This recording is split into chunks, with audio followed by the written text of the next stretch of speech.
good morning, afternoon, or evening, and welcome to the Bloody Disgusting Network. The following show is just horrifying. Beware.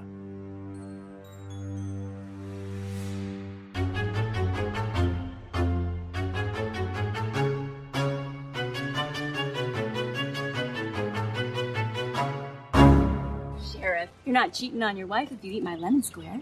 Your lemon squares taste like ass.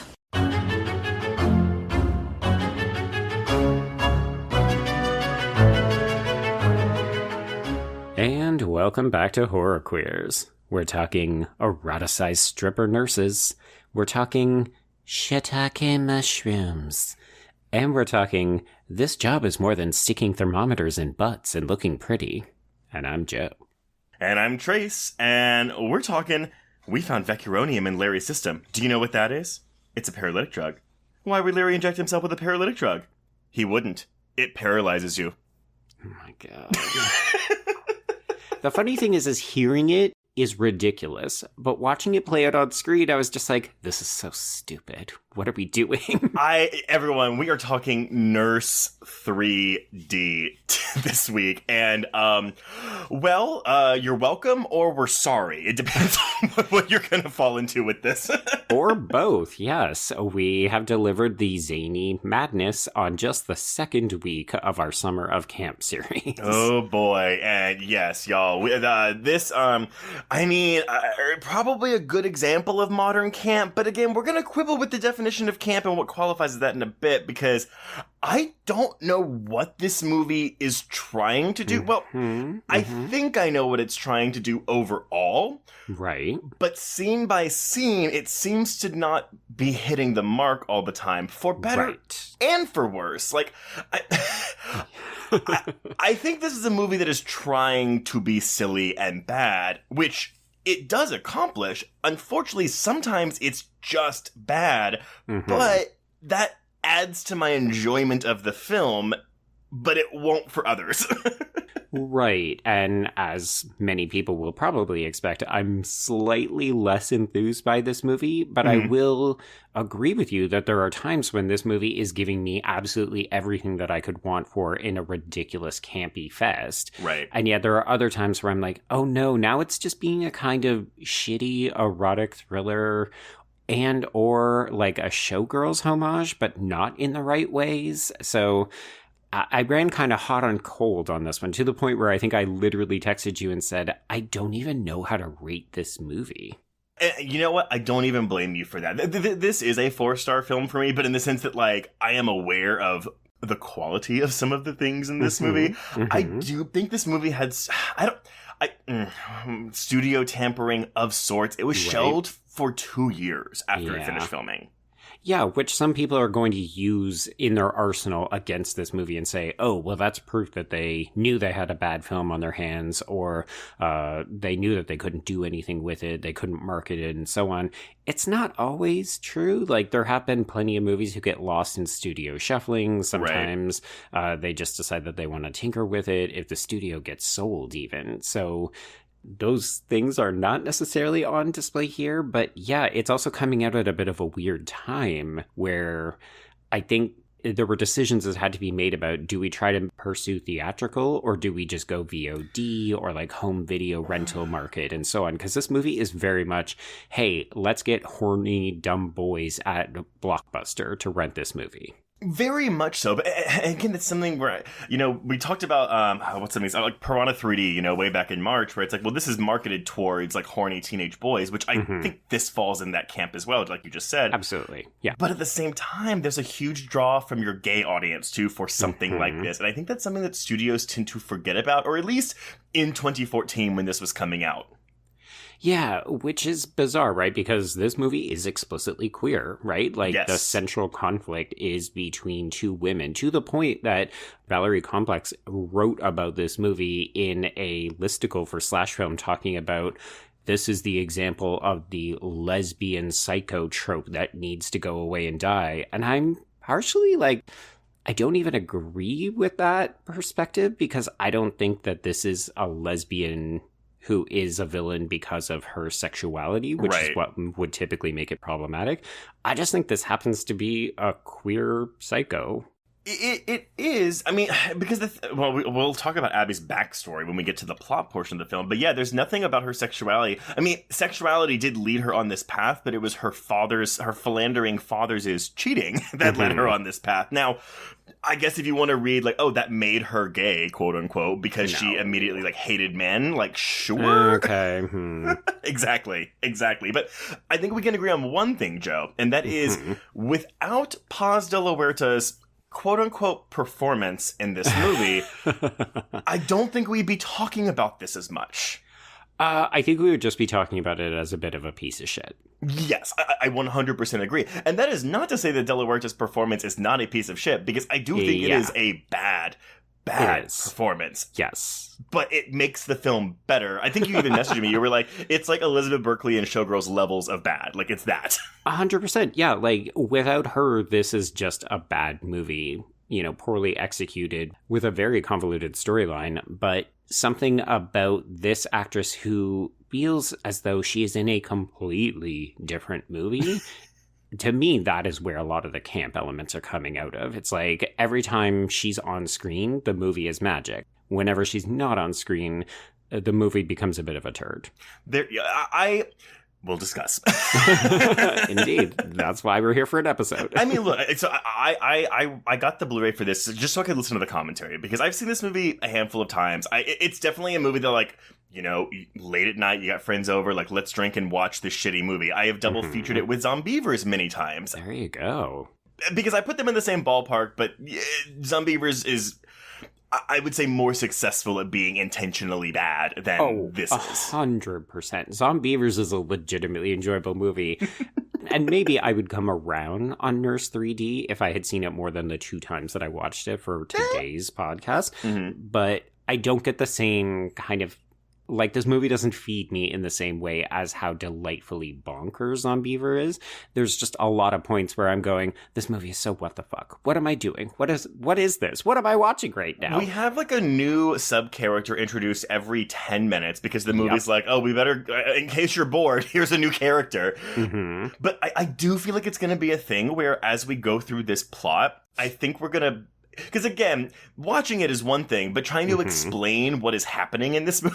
Oh, my God. My notes were all over the place. It took me, like, 2 to 3 rewrites just to get this down into something that kind of made sense. This is a 79-minute movie, and I took almost 3 full pages of notes. I know! The same with me!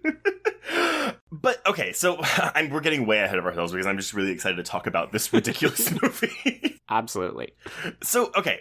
In 2011, Lionsgate begins seeking directors for their new project, then titled The Nurse 3D. Big change. Huge changes. On April 15th, 2011, they announced that Doug Aarniokoski, the second unit director for Resident Evil Extinction, because that was his big calling card. Again. Oh, we have 2 Resident Evil connections in this movie, because we have Boris Kojo, who was filming Resident Evil Afterlife in Toronto while this movie was filming. Nice. But yeah, he signs on to direct, and this is why you check footnotes, everyone, because I'm reading things that are like, oh yeah, like Sean Ashmore, Dominic Monaghan, and Ashley Bell were confirmed to be in The Nurse 3D. I fully saw that and thought, wow, what a completely different movie. And then you read it and you're like, no, that's the movie he made before this. What the fuck? Exactly. And the footnote led me to a Bloody Disgusting article where it literally says Aarniokoski just directed The Day, which starred blah, blah, blah, blah, blah. So whatever idiot edited the Wikipedia didn't read that carefully. I mean, Wikipedia is a free, open source, and as such, it will reflect certain inaccuracies. Well, nevertheless, we use Wikipedia, but we check the footnotes. There we go. There's not a lot of pedigree, at least in the crew of this film. The only notable one, though, was the costume designer, who is Zaldi. And does that name ring a bell to you? No. Okay. Should it? Yeah, I didn't recognize him either, but he's a regular mainstay on RuPaul's Drag Race, so he does a lot of the costuming for that, but... Okay. He's a very famous and queer costume designer. He did the Michael Jackson This Is It tour, Lady Gaga's Monster Ball tour, Britney Spears' Femme Fatale tour.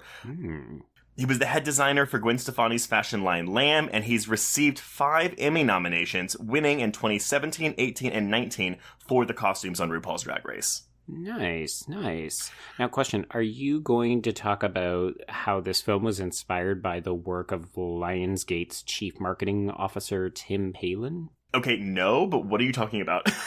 Okay, so it seems as though the genesis of this project was actually in this guy's photography. So he works for Lionsgate in this like senior executive level, but then he also does fashion photography. So apparently when they were coming up with the nurse, it was based on his photography. And this is the dude who's done the marketing campaigns for stuff like Saw, but then also all of the Saw blood drive posters, which bears an uncanny resemblance to the artwork that we ended up with for Nurse 3D. I was going to say, because that artwork for Nurse is just Paz de la Huerta completely naked, covered in blood with a nurse's hat on. Correct. Either that or her riding a syringe like she's fucking Dr. Strangelove. Yeah, and that marketing, though, would suggest that the film knows what it's trying to be, right? Well, or you could read it as, hey, teen boys, come watch Sexy Nurse Lady. Maybe so. Well, or both. So, does this film feel particularly chopped up to you? Does it feel like it's misedited? Sir, these are leading questions. But here we go. Okay, so the original spec screenplay by screenwriter David Lowery, and not the Green Knight David Lowery. This is Loug. Some other dude, yeah. Yes. But it was supposed to be much more of a throwback to 90s erotic thrillers, but Aarniokoski performed several rewrites, so that's why we have him coming in as a co-writer for this. I guess he rewrote enough of it to get that credit. But right. Most of what you see in the finished film is what Lowery wrote, but there are several key changes from script to screen. Here's the thing.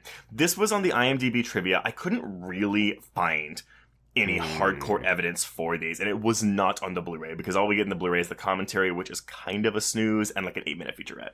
Yeah, which is so disappointing. When you told me it was mostly just technical stuff, I thought, what a fucking missed opportunity. Like, can we get a drag queen in here to re-record an audio commentary on this shit? Well, and so when we get to talking about camp and naive camp versus intentional camp, again, watching the movie, I'm like, well, this is intentional, but then hearing him talk about the movie, right, outside of a part where he says this is supposed to be campy fun, where he just says that, right, the way he's talking about it, I'm kind of like, but you're taking this really seriously, which I get it's a job, right? Like, you want to make the best version of the movie you're trying to make, but right, it was just way so technical for something that I thought should have been.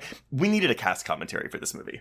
Well, except that we can't because of certain people. Yeah. Well, okay. And I think that's why this was shelved, because, we'll talk about one of the lawsuits later, but we had De La Huerta, who was injured on set during filming, and there was a lawsuit during that. And so I wonder if that was postponing the release of the film. Entirely possible. Yeah. Well, so here's some changes, and we'll just, there's 6 of them. Okay. So in the original script, Steve, the Corbin Bleu character, was a chef. In the movie, he works as a paramedic, of course, same as the hospital. Right. His original sex scene with Danny took place in a hospital pool at night and not an unoccupied room of the hospital during work hours. So that sounds like a location. Like, they just couldn't get the location. But hilariously enough, having sex in a pool is prime 90s erotic thriller territory. Yep. In the original script, there was no narration from Abby during any of the scenes, which... What? I mean, look, no. We'll talk about that again in a bit, but that narration is half the fun of this film, right? 100%. Even if, again, there's some issues with who was delivering it. Yep. There was no romance between Danny and Abby. They were merely co-workers and friends. Interesting, because, obviously that's part of the reason that we're covering it, but also I think that's one of the things that actually sets this movie apart. I agree, and because Aarniokoski in the commentary says, like, this is my version of single white female, but he, like, wanted... So, that's what I was thinking. But that's the thing, right? Whereas that movie, like, and y'all go back and listen to our episode on that, but, like, it is queer, but, like, not queer. And yeah, it's very coded, whereas here it's like, I am actively lusting after you. Like, we fucked, and now I want you to spend the day with me. Yes. Kathleen Turner's scene with all the nurses near the beginning of the film was not in the original screenplay. Kathleen Turner comes in for 3 lines, 1 scene. This isn't even a cameo. No, this is like I'm either friends with her or she was on the lot or something. I have no idea. Maybe she's like besties with Judd Nelson and he was like, come over and visit me in Toronto for a day. Jesus Christ. All I could say is, after having covered a Kathleen Turner film earlier this year, I was so excited to revisit her, thinking she was going to have a juicy part in this. Nope. Like, oh, we're going to get to see her get murdered. And it's like, that's literally the one scene. Well, because she's supposed to be the head nurse of the ward, but honestly, that a lot of that seems to be Niecy Nash. Yes, agreed. Mm-hmm. Yeah. In the original script's ending, Abby seduces Steve after being invited to dinner. Danny finds them in bed and kills Steve mid-sex with Abby's hairpin, revealing that she had been testing Steve all along. The following final scene is of Abby changing her identity to Rachel, the preppy HR girl, and starting a new job, almost exactly how it follows in this movie. That is so fucking erotic thriller. I'm actually surprised they didn't go with it. Right, wouldn't that have made it it would have given Katrina Bowden more to do than just play the straight girl in this movie. Mm-hmm. Yeah, I mean, like, we're going to have a lot to say about the climax of this movie, but apart from that, there's not a lot for her to do here. Yeah, agreed. Also, there was no hospital rampage from Abby in the original script. They don't know where that came from, but again, people think that it's just a studio recommendation, which I'm guessing when they're like, oh, don't do Danny turning evil, right, then they switch it out for, cool, we're going to do a massacre in the hospital. Yeah, and I do feel like you can tell that was either some kind of reshoot or maybe added in after the fact, because there are some hair and makeup issues going on in those scenes. There certainly are. And a lot of that seems to be on Miss De La Huerta herself, who would actually leave and come back like the next day just different, whether it be cutting her bangs or going to a tanning salon. Uh-huh. Yeah, you can tell. So yeah, principal photography begins in Toronto on September 6, 2011 and wraps on October 21st. The director in the commentary says explicitly he was really trying to go for the aesthetic of a noir film. Okay, I can see a little bit of that, especially like when you watch this opening, I secretly thought, wait, does Trace know that he has scheduled a film noir in here? Well, and he said, because he's watching and he's like, I don't know if it's going to come, because he's really focusing on the lighting. I was trying to light it like a noir. And he's like, I don't know if it's going to come across that way, though, because we're still doing post-conversion work on the 3D. Yeah, that, oh God, remember those days? Just everything got fucked up by that 3D post-conversion. Yeah. Which, I mean, again, y'all go back and listen to our Piranha 3D episode. I think it's fine here. I actually have never seen this in 3D because this didn't really get a big theatrical release. But honestly, outside of the beginning and the climax, I don't think there's a lot of 3D here. Not a ton, no. The director does say, I mean, I'll repeat his exact quote, but he says, I hope you're having fun with this movie because that's what it's supposed to be. A psychodrama thriller killer, single white female as a nurse taking out the cheaters. Have a glass of wine and relax. We're campy. That's Nurse 3D. Yeah, which sounds great, but then also give us that audio commentary and spill the fucking tea. Amen. Well, okay, so here we go. So during filming, De La Huerta was struck by a stunt ambulance, which was supposed to drive by her. Now, I don't know when they paid her, but the production later paid her $73,000 in workers' compensation for her injuries. And in this commentary, which, again, did he record this in 2011 after they finished making the film? Or was this in 2014, like before the Blu-ray release? I don't know, but he is being very diplomatic, and he being Aarniokoski. Okay. Diplomatic and very complimentary towards De La Huerta, even when he's saying, yeah, we had to redo an entire night of shooting because Paz went to the bathroom, took her gloves off, and forgot to put them back on, and it caused a continuity issue, so we wasted hours of filming at 3 a.m. in, like, freezing weather on the roof of the St. Regis in Toronto. Oops. So, after filming, De La Huerta recorded additional and keep the ambulance in your back pocket because that money payoff will come back in a bit. Okay. After filming, De La Huerta recorded additional voiceover material for the film, but we will also come back to that. You're just dropping breadcrumbs here. I know. So, she does this voiceover, but here's the thing. Unsatisfied with the result, the producers re-recorded the voiceover with another actress emulating De La Huerta's voice. So everyone, if you're watching this movie and you're like, something's off with the voice of the voiceover here, that is because it is not Paz De La Huerta. Yeah, I kind of knew that something was off, but I wasn't able to get my finger on it. And then after I had watched it the first time, you cued me to that. And then when I went back and rewatched it before we recorded, I realized, oh God, yeah, you can absolutely tell when you're keeping an ear out for it. Mm-hmm. Well, because Delawitch's voice is like an octave lower than the actress they got, and her inflection is not the same. Bad. I mean, it's great, but it's not good. So a year after this film comes out in 2015, De La Huerta sued the film's producers for $55 million, claiming that the overdub... I'm sorry, how much? This film cost less than $10 million to make. She claimed that the overdub by another actress had infringed on her rights, been a breach of her contract, and damaged her career. And I mean, 2 out of 3, maybe. Maybe, but here's the thing. So her lawsuit quoted a review quote, and this is Ed Gonzalez's review from Slant Magazine, and this is the exact quote that she pulled. Okay. But while Abby's performance identity at first intimates a willful reconciling of self-image, her artifice, already made unconvincing by the ever-new De La Huerta's unexpectedly somnambulistic delivery of beyond purple lines, such as they are like diseased cells culturing in alcoholic petri dishes, is quickly revealed to be little more than a product of the same male fantasies she rebels against. So... Specifically, it was the somnambulistic delivery of Beyond Purple Lines because that line was a voiceover line. Right, yeah. Which I don't know that you could argue that one single review is enough to warrant, like, oh, this caused irreparable damage to my career. Exactly, and that is what the judge thought, because... Okay. Oh, I just got my judge degree. During this lawsuit, she tried to get more money from the ambulance incident, but... Oh, okay. Lionsgate Films claimed that she could not benefit from more compensation because she signed away her rights when she collected the first chunk of money when that happened. So, the lawsuit was not successful. She appealed, but the appeals court determined that De La Huerta hadn't demonstrated a probability of prevailing on the merits. Basically, it is undisputed that the production company is allowed to dub or simulate her voice, so long as it complies with the Screen Actors Guild Agreement, which allows for use of a voice double when the performer fails or is unable to meet certain requirements of the role.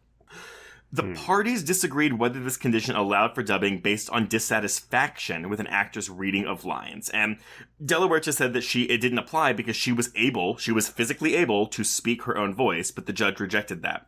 He also wasn't impressed with her argument that a provision in her contract that allowed her to have first opportunity to dub in English mattered, since she was given such an opportunity to do off-screen voiceover narration during post-production. The judge also said, you didn't offer any proof of damages from the voice dubbing, and you also haven't shown any evidence of suffering any actual emotional distress from the dubbing of your voice, and discusses claims related to that injury of being hit by a moving ambulance. So, right. I see what she was doing, and I get it, but at the same time, it's like, how much of this is your fault versus how much of this is the filmmakers and producers' fault? Yeah, I'm curious. Do you know offhand, was she doing any other work at the time? Or was she, like, legitimately kind of not doing anything except these lawsuits? Well, so I didn't know what she was known for, honestly. This is the first I'd ever really heard of her. She became famous-ish, I guess, for Boardwalk Empire. Right. Okay. But if we're looking at 2015, it's like 2014, she does The Editor. Okay, the Giallo kind of parody-ish? Yes, which, by the way, though, she's actually really good at it because she's being this, but the movie calls for it because it is that kind of parody. Right, okay. But then, yeah, after that, I mean, tell me if you've heard of these movies, because all she's done is Bear, B-A-R-E. No. The Girl is in Trouble. No. Amy in a Cage. No. Death in a Desert. Oh my god, are these all just made by the same person? I don't know, but these are all in 2015. Oh. And then she did a movie in 2016 called The Streets of LA, and then she played Hippolyta in A Midsummer Night's Dream in 2017.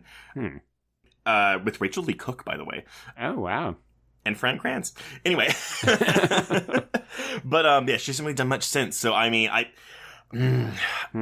don't want to speculate too much. But right. Well, we don't understand the decisions that, like, people who are working in a court of law are dealing with. But by the sounds of it, it doesn't appear like she had a great case to make, but also it maybe seems like this movie did actually hurt her career.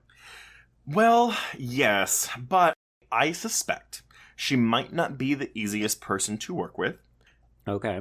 If only because of, like, again, this director's talking about how she would just go and change things, whatever, like, on her body. But then I just feel like there's something else here that isn't coming out. But she was a vocal person in the height of the Me Too movement, especially post Harvey Weinstein.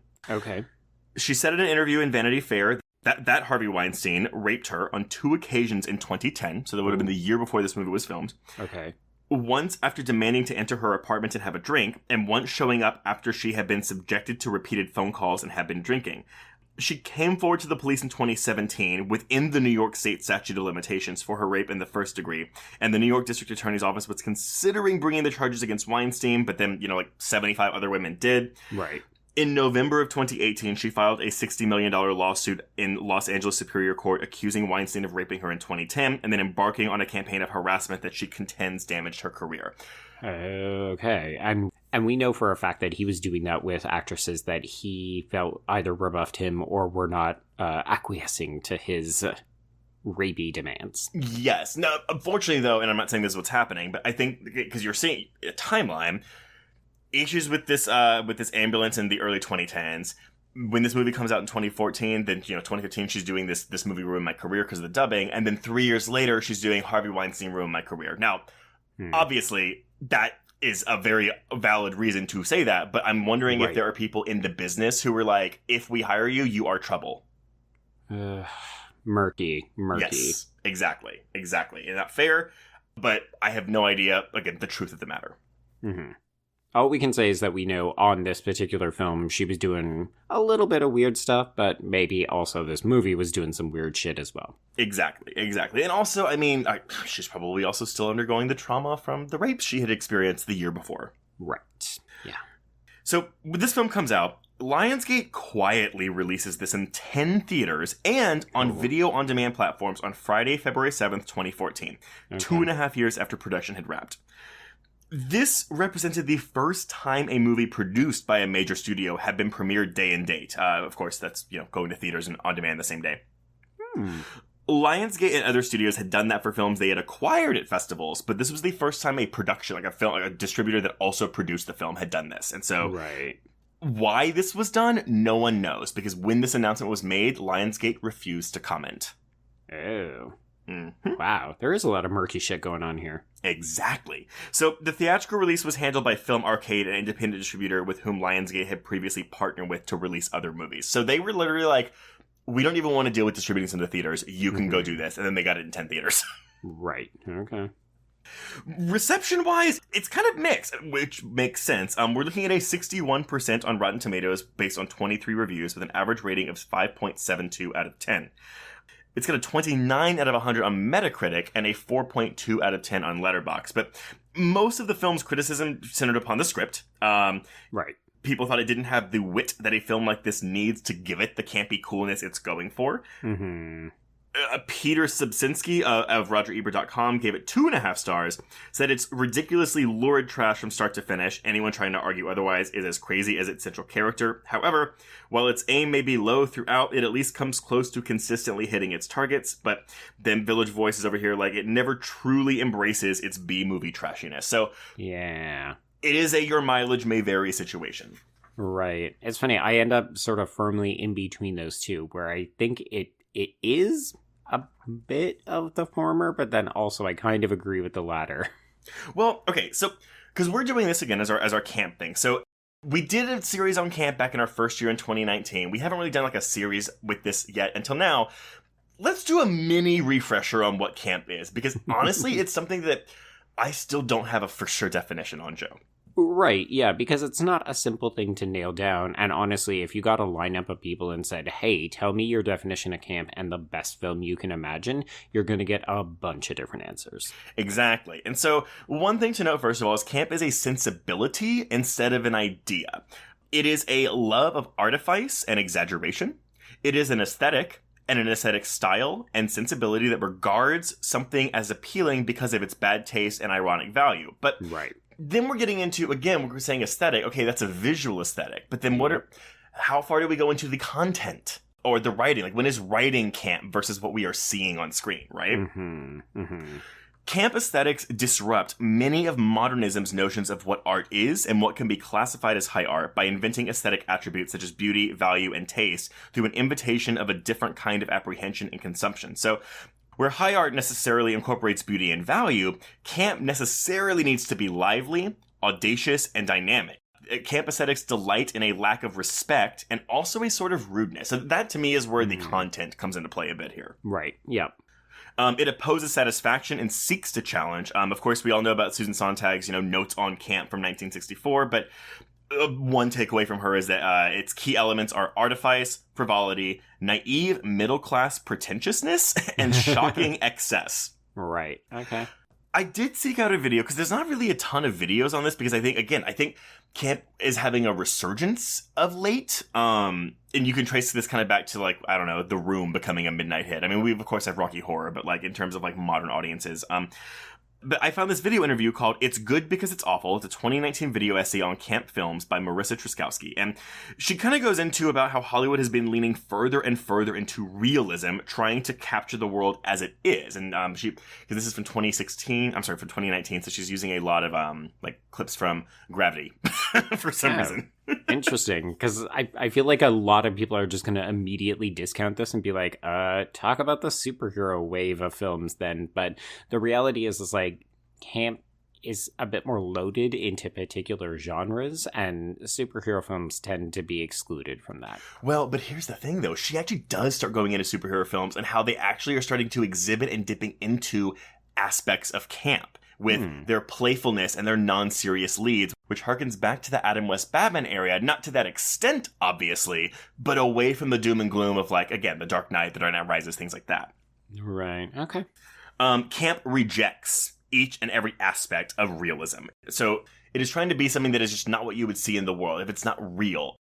With camp, we can either see it be completely naive or wholly conscious. And in naive or quote-unquote pure camp, the essential element is seriousness that fails. And that is going to be something like The Room, where Tommy Wiseau was taking everything he did very seriously, and none of it is.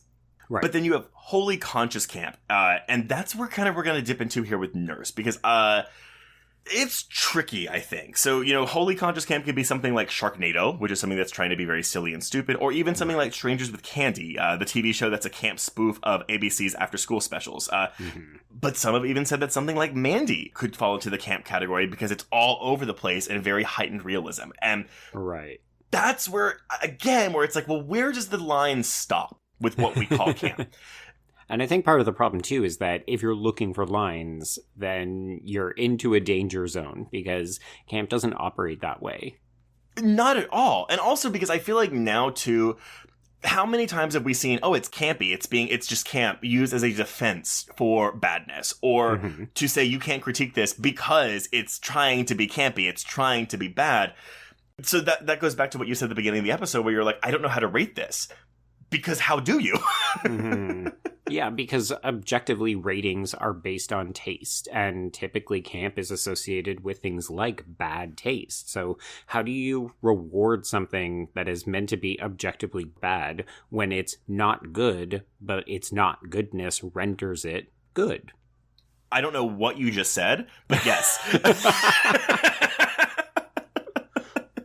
So and that's why I'm excited for this, because we've been going at this for over 3 years now, and I really enjoyed our camp series back in 2019, but I feel like maybe we've been exposed to a bit more of it, and hopefully we're a bit more knowledgeable, so we'll be able to parse through these next few weeks a bit better, maybe? I don't know. Yeah, we started with a softball last week, and then this is a confronting introduction where I think we get to have some interesting conversations about how do we define what is camp, and is this intentional or not? And then we're going to dip into some weird classics in the coming weeks that I think are going to push our boundaries and our comfort levels. And I'm curious, too, because do you think it's easier? I think the passage of time makes it easier to label things as camp. When you enter into modern things that are trying to be camp, that's when it becomes murky. So maybe in 20 years, this will be more clearly camp, because the style and way we do film is going to be different in 20 years than how it is today. So a lot of things that might be normal today might even be camp in 20 years, because we're like, oh, I get it now. Yeah, it's really difficult to live through a current period and be able to objectively look at it or consider what's going on, because you're in it, you're living through it, right? The problem with something like Nurse is that it's likely not going to be a big enough text that it maybe even gets remembered in 20 years. Right. And that's when we start to get into what is the difference between cult and camp? And yes. Are they even different? And we're not going to touch on that today because those are whole other conversations. But then they intersect too. So you can have something that's camp and you can have something that's cult, but then you can have something that's camp and cult. And whatever. That's what the discussions are here for.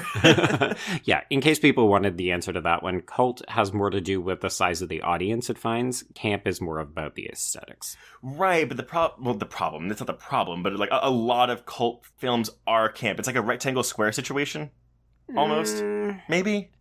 See, you're trying to put a bottle on it. You're trying to make this easy, and it's not that easy. It's not. Well, why don't we go into this film then? We'll start to try to figure this out.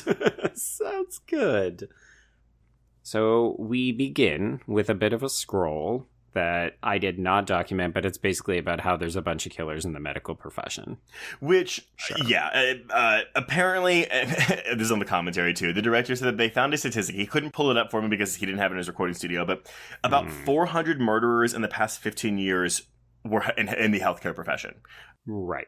But again, he was like, that's not the actual statistic, but it was something like that. So we were like, cool, let's put that at the top of the movie. Oh my gosh. Okay. So we're starting off with a lot of due diligence. I mean, Anybody who listens to true crime knows that there's a lot of like angels of death and that kind of stuff. Like people who feel like it's part of their calling to end the suffering of people. And then sometimes they take it too far. Yeah, exactly.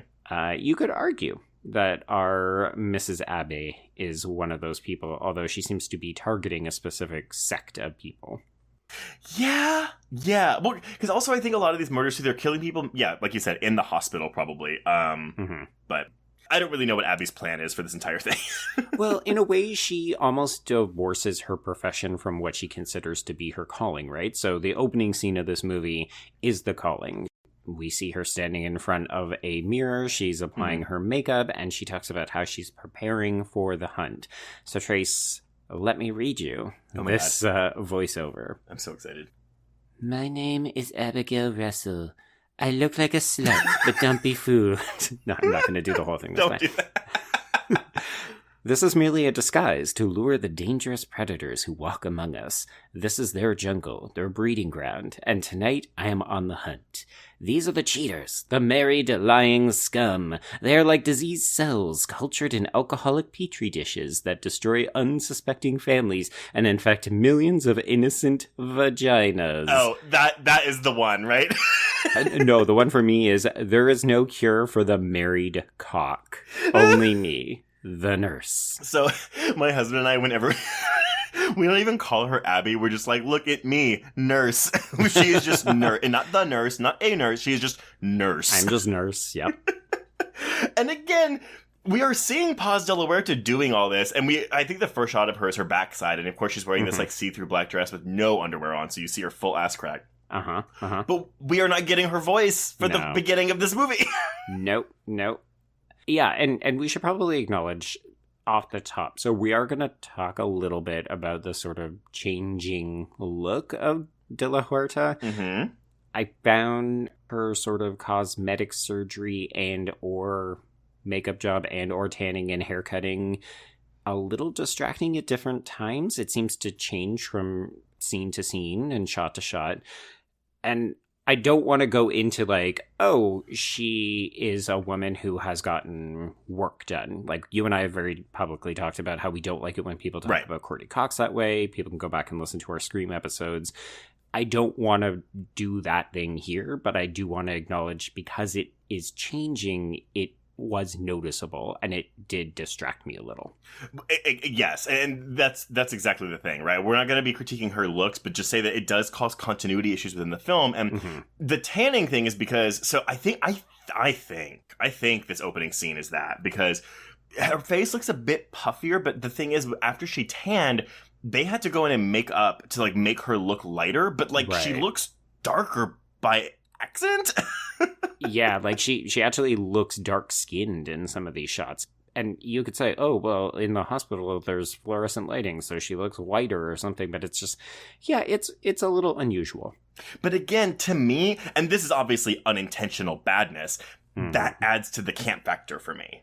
Oh, sure. Yeah, because you're literally seeing the badness and the inaccuracies on screen. Like, Constantly. Oh, shit, they didn't fix this. It doesn't look right. Exactly. So again, but that's something where it's like, okay, it is literally bad. It is bad. It is bad. But is that making the film better for you, or is it making it worse for you? I mean, these are the question marks. For me, on the initial watch, it was distracting. So I was like, What is fucking going on here? And then the second time around, I was like, this is weird. Like, it's just very weird. Slap that on the poster. I had a lot of a lot of things in this film just kind of left me with question marks hanging over my head. We'll say that.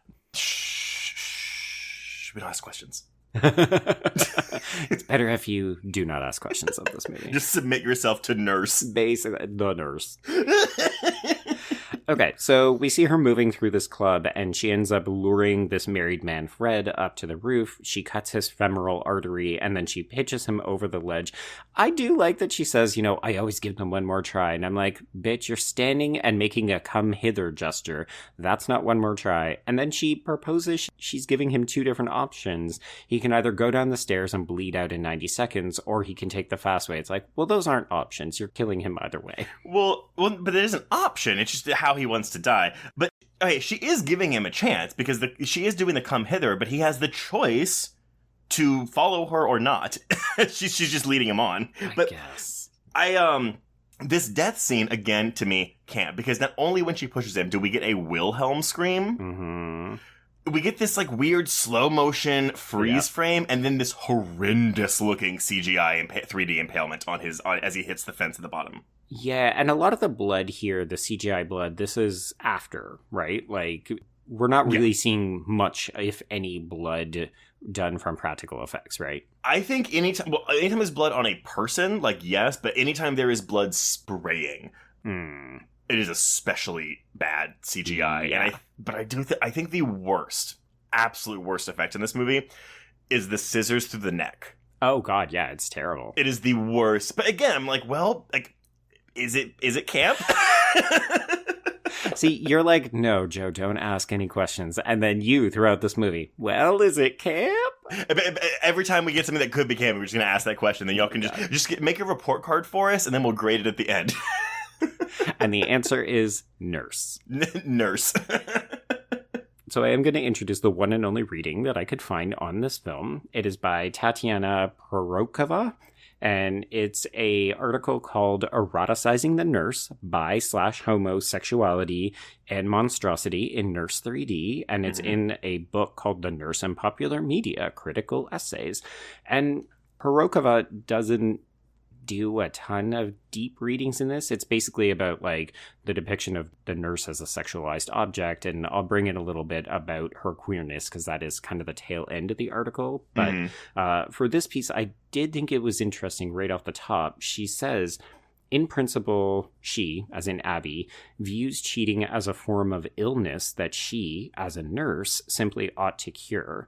Murders are thus, in her view, simply necessary medical procedures carried out in order to make the world a safer, healthier place. So that's kind of what I meant, that it's like Abby has a day job, and then she carries that over into her moonlighting gig, which she views as an extension of her medical profession, right? Like, that's why she's always using like tranquilizers and like scalpels as her weapons and stuff. Yes, but then in true fashion of this type of story, like, she's clearly been here for a while, but it is the arrival of Danny that then just ruins her entire like routine and starts to get messy, which I don't buy that someone like her would get messy like this.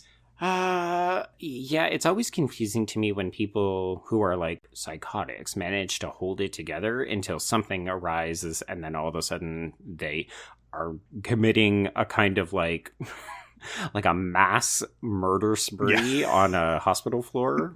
You're just like, oh wow, that escalated quickly. Yeah, I mean, because even with she's just going to random parties trying to get cheaters, cool, whatever. But then what is it about Danny that's like, I'm gonna follow you now?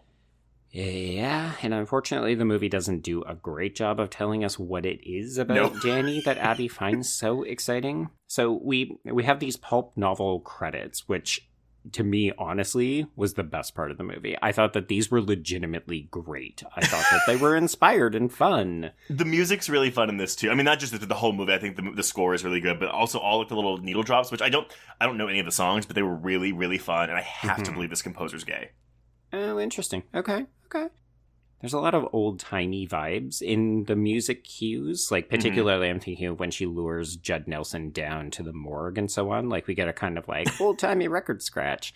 Yeah. And it's funny because, obviously, we can also talk about her visual aesthetic, right? Like, all of the nurses in this hospital are dressed up like fucking pinups, which is why I said like eroticized stripper nurses. Yeah. Because these are not nurses. Nurses don't wear platform heels to work. They don't wear the hat like that. Like, they don't have dresses that are mini skirts that show their thighs and their asses and shit. I mean, you also wouldn't have the new head of HR walking by the head doctor's office as he presses a woman's tits against the glass. Like, she would clearly have a problem with that, but she doesn't. She just keeps walking.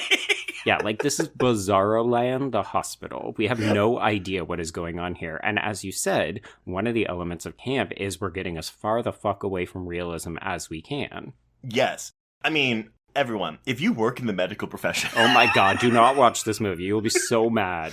Point out all the problems. And the answer is nurse. Nurse. Okay, so yes, Abigail works at All Saints Hospital.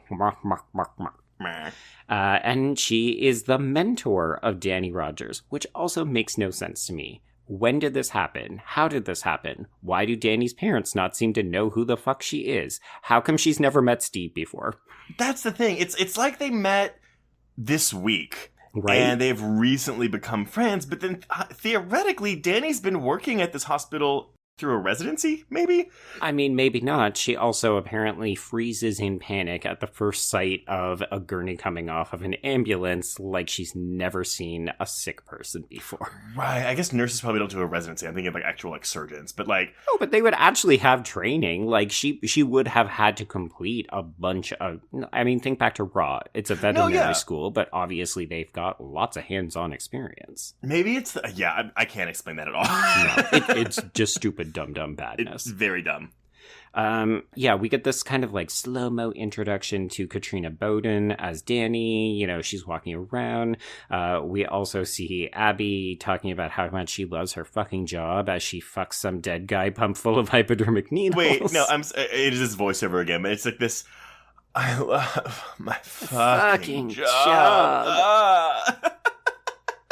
So Brian did not watch this with me, but obviously he's always in the same room because we have a one-bedroom apartment, and he just looks over and says, "Are you watching porn right now?" You know what, Brian? Fair. The answer is yes. The answer is nurse. Oh my god.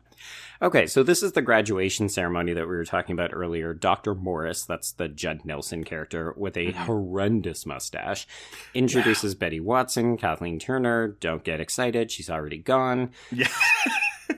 And then we get, like, I didn't even take note of who Danny's mom is because she's not a character in this movie, but who is a character trace is Dr. Larry Cook, played by the one and only Martin Donovan, in just an absolutely shitheel role.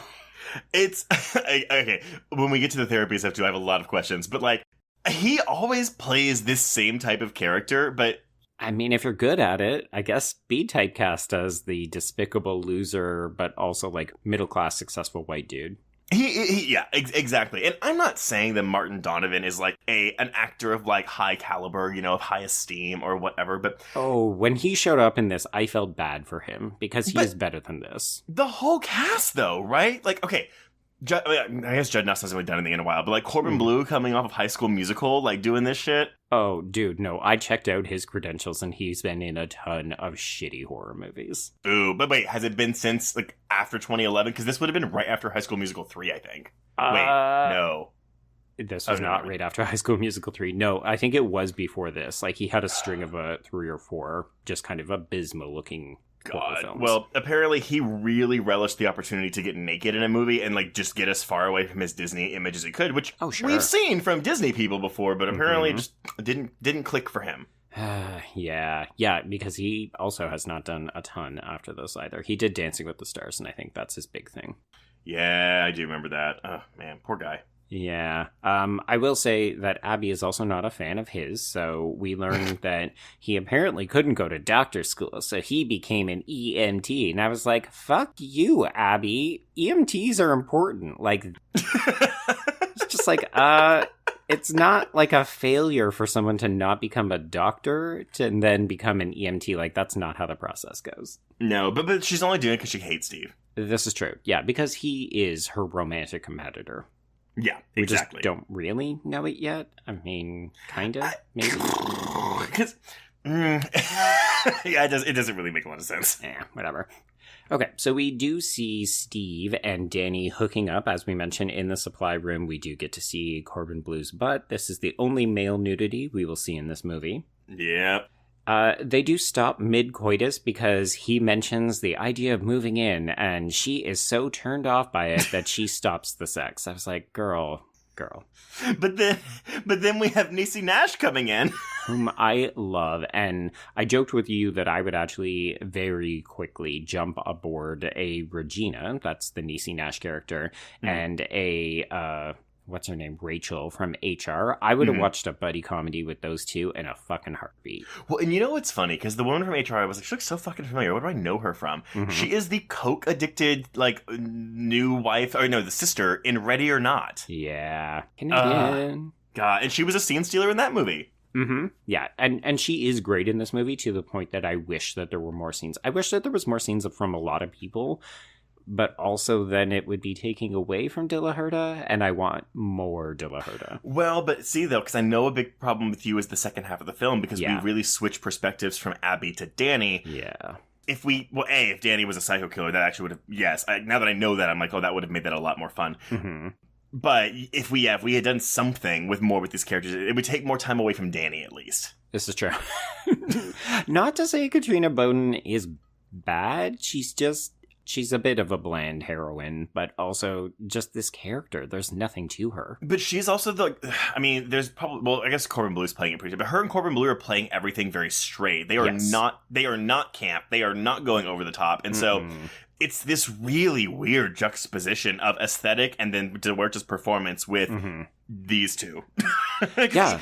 Even Niecy Nash is like doing something here. Oh, yeah, absolutely. Like, other people seem to just be having fun, whereas I could argue, and this is coming from someone who, as I said many times, I love an erotic thriller, but it feels like Danny and Steve are the protagonists of a very conventional erotic thriller, and everybody else is in a bit of a, like, campy, schlocky fest. Yes, exactly. And it needed to lean further into that for it to work better for you. Absolutely. Yes. Mm-hmm. Okay, so Danny does freeze when she needs to be, like, actively helping out as these gurneys show up, and she ends up getting berated by Morris. And this is when we learn a little bit about how he likes to indoctrinate the new nurses, and can't you tell by the bulge in his pants? Oh, yeah. But that's Abby saying, that's your quote, "This job is more than sticking thermometers in butts and looking pretty." Which is not untrue. I mean, I don't think you need to be pretty to be a nurse. You probably need to be qualified, but there is more to it than sticking thermometers in butts. No, you have to look like a sexy stripper nurse. Right. Okay. Sorry. I got confused. Got it. Okay, good. We're on the same page. Okay. So then we get this, this is a movie that has a lot of female nudity in it. And I've actually been making a lot of jokes about how this is for horny teen boys. And I'm thinking back to our Showgirls episode with Nay, where Nay politely reminded us, oh, there might be women who would be turned on by this as well. So we should probably be careful with that. But I did think of that in this scene in particular, because we see Danny showering and Abby is sort of looking at her. We see Katrina Bowden leaning against the wall, the slow motion water. But she's wearing fucking panties. Yeah. And I'm just It doesn't work. Like, Brian looked over and he was like, oh, you are watching porn. But then he said, why don't they frame it so that you can't see that she's wearing underwear? It makes no sense. I don't know why in real life, you would not be wearing underwear like this. No, or you wouldn't shower there because you feel uncomfortable with public nudity. And I'm glad you pointed that out, though, because I literally saw a review from someone that was like, it was a bad review, but it was you get to see Katrina Bowden's ass in the shower, so that's something. And I was like, but you don't. No, you don't. No. I mean, like, it's flesh-colored underwear, so you could maybe make out shapes and so on, but it's like, I mean, I feel like you're seeing just as much when she's wearing her sexy stripper nurse uniform. No, and that's to where we're getting into it, because, you know, for some roles, okay, it requires nudity, so, you know, you work all this out beforehand. So, like, she probably has a no nudity clause, but 100%, yeah. For De La Huerta, she told the director, I don't know if maybe she was going to be bottomless in one scene and then just ran with it, but basically, like, it was not required her to be pantyless in all of her scenes. And that was a character choice on De La Huerta's part, where she goes, no, Abby does not wear underwear. So literally anytime where she wouldn't be wearing pants, she just is completely fully nude because she's not wearing panties. Yeah, let me tell you, that was a surprise. And to the point where I started to really respect, I didn't realize it was De La Huerta's decision, choice. But it was just like, this is brazen. I'm shocked. I'm like, wow, okay, we are doing this. Like, how often do we just see women full bottomless, right? Yeah. Like, her vulva is just, like, out, like, for many, many scenes. Yes. Not so much in this one, because she is getting in the shower, but strangely, she, too, keeps her underwear on. But did you notice that she's wearing, like, a full-on set of lingerie? Yes, absolutely. Because her butt is still out, but, like, yeah, she's wearing these, like, very sexy lingerie. She's got, like, the garters on and shit. I'm just like, wow, I can't even imagine. How impractical. But, I mean, sexy.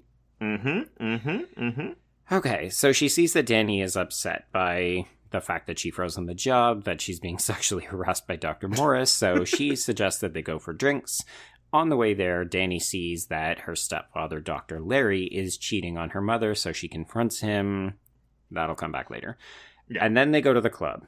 And this is when I was thinking, oh, this is single fucking white female, because this club looks like the club in that movie with its just like, what the fuck weirdness going on. We've got, sure, people dancing up on podiums or tables, but we've also got barbed wire fencing lining the entryway, which is where Abby roofies Danny's drink.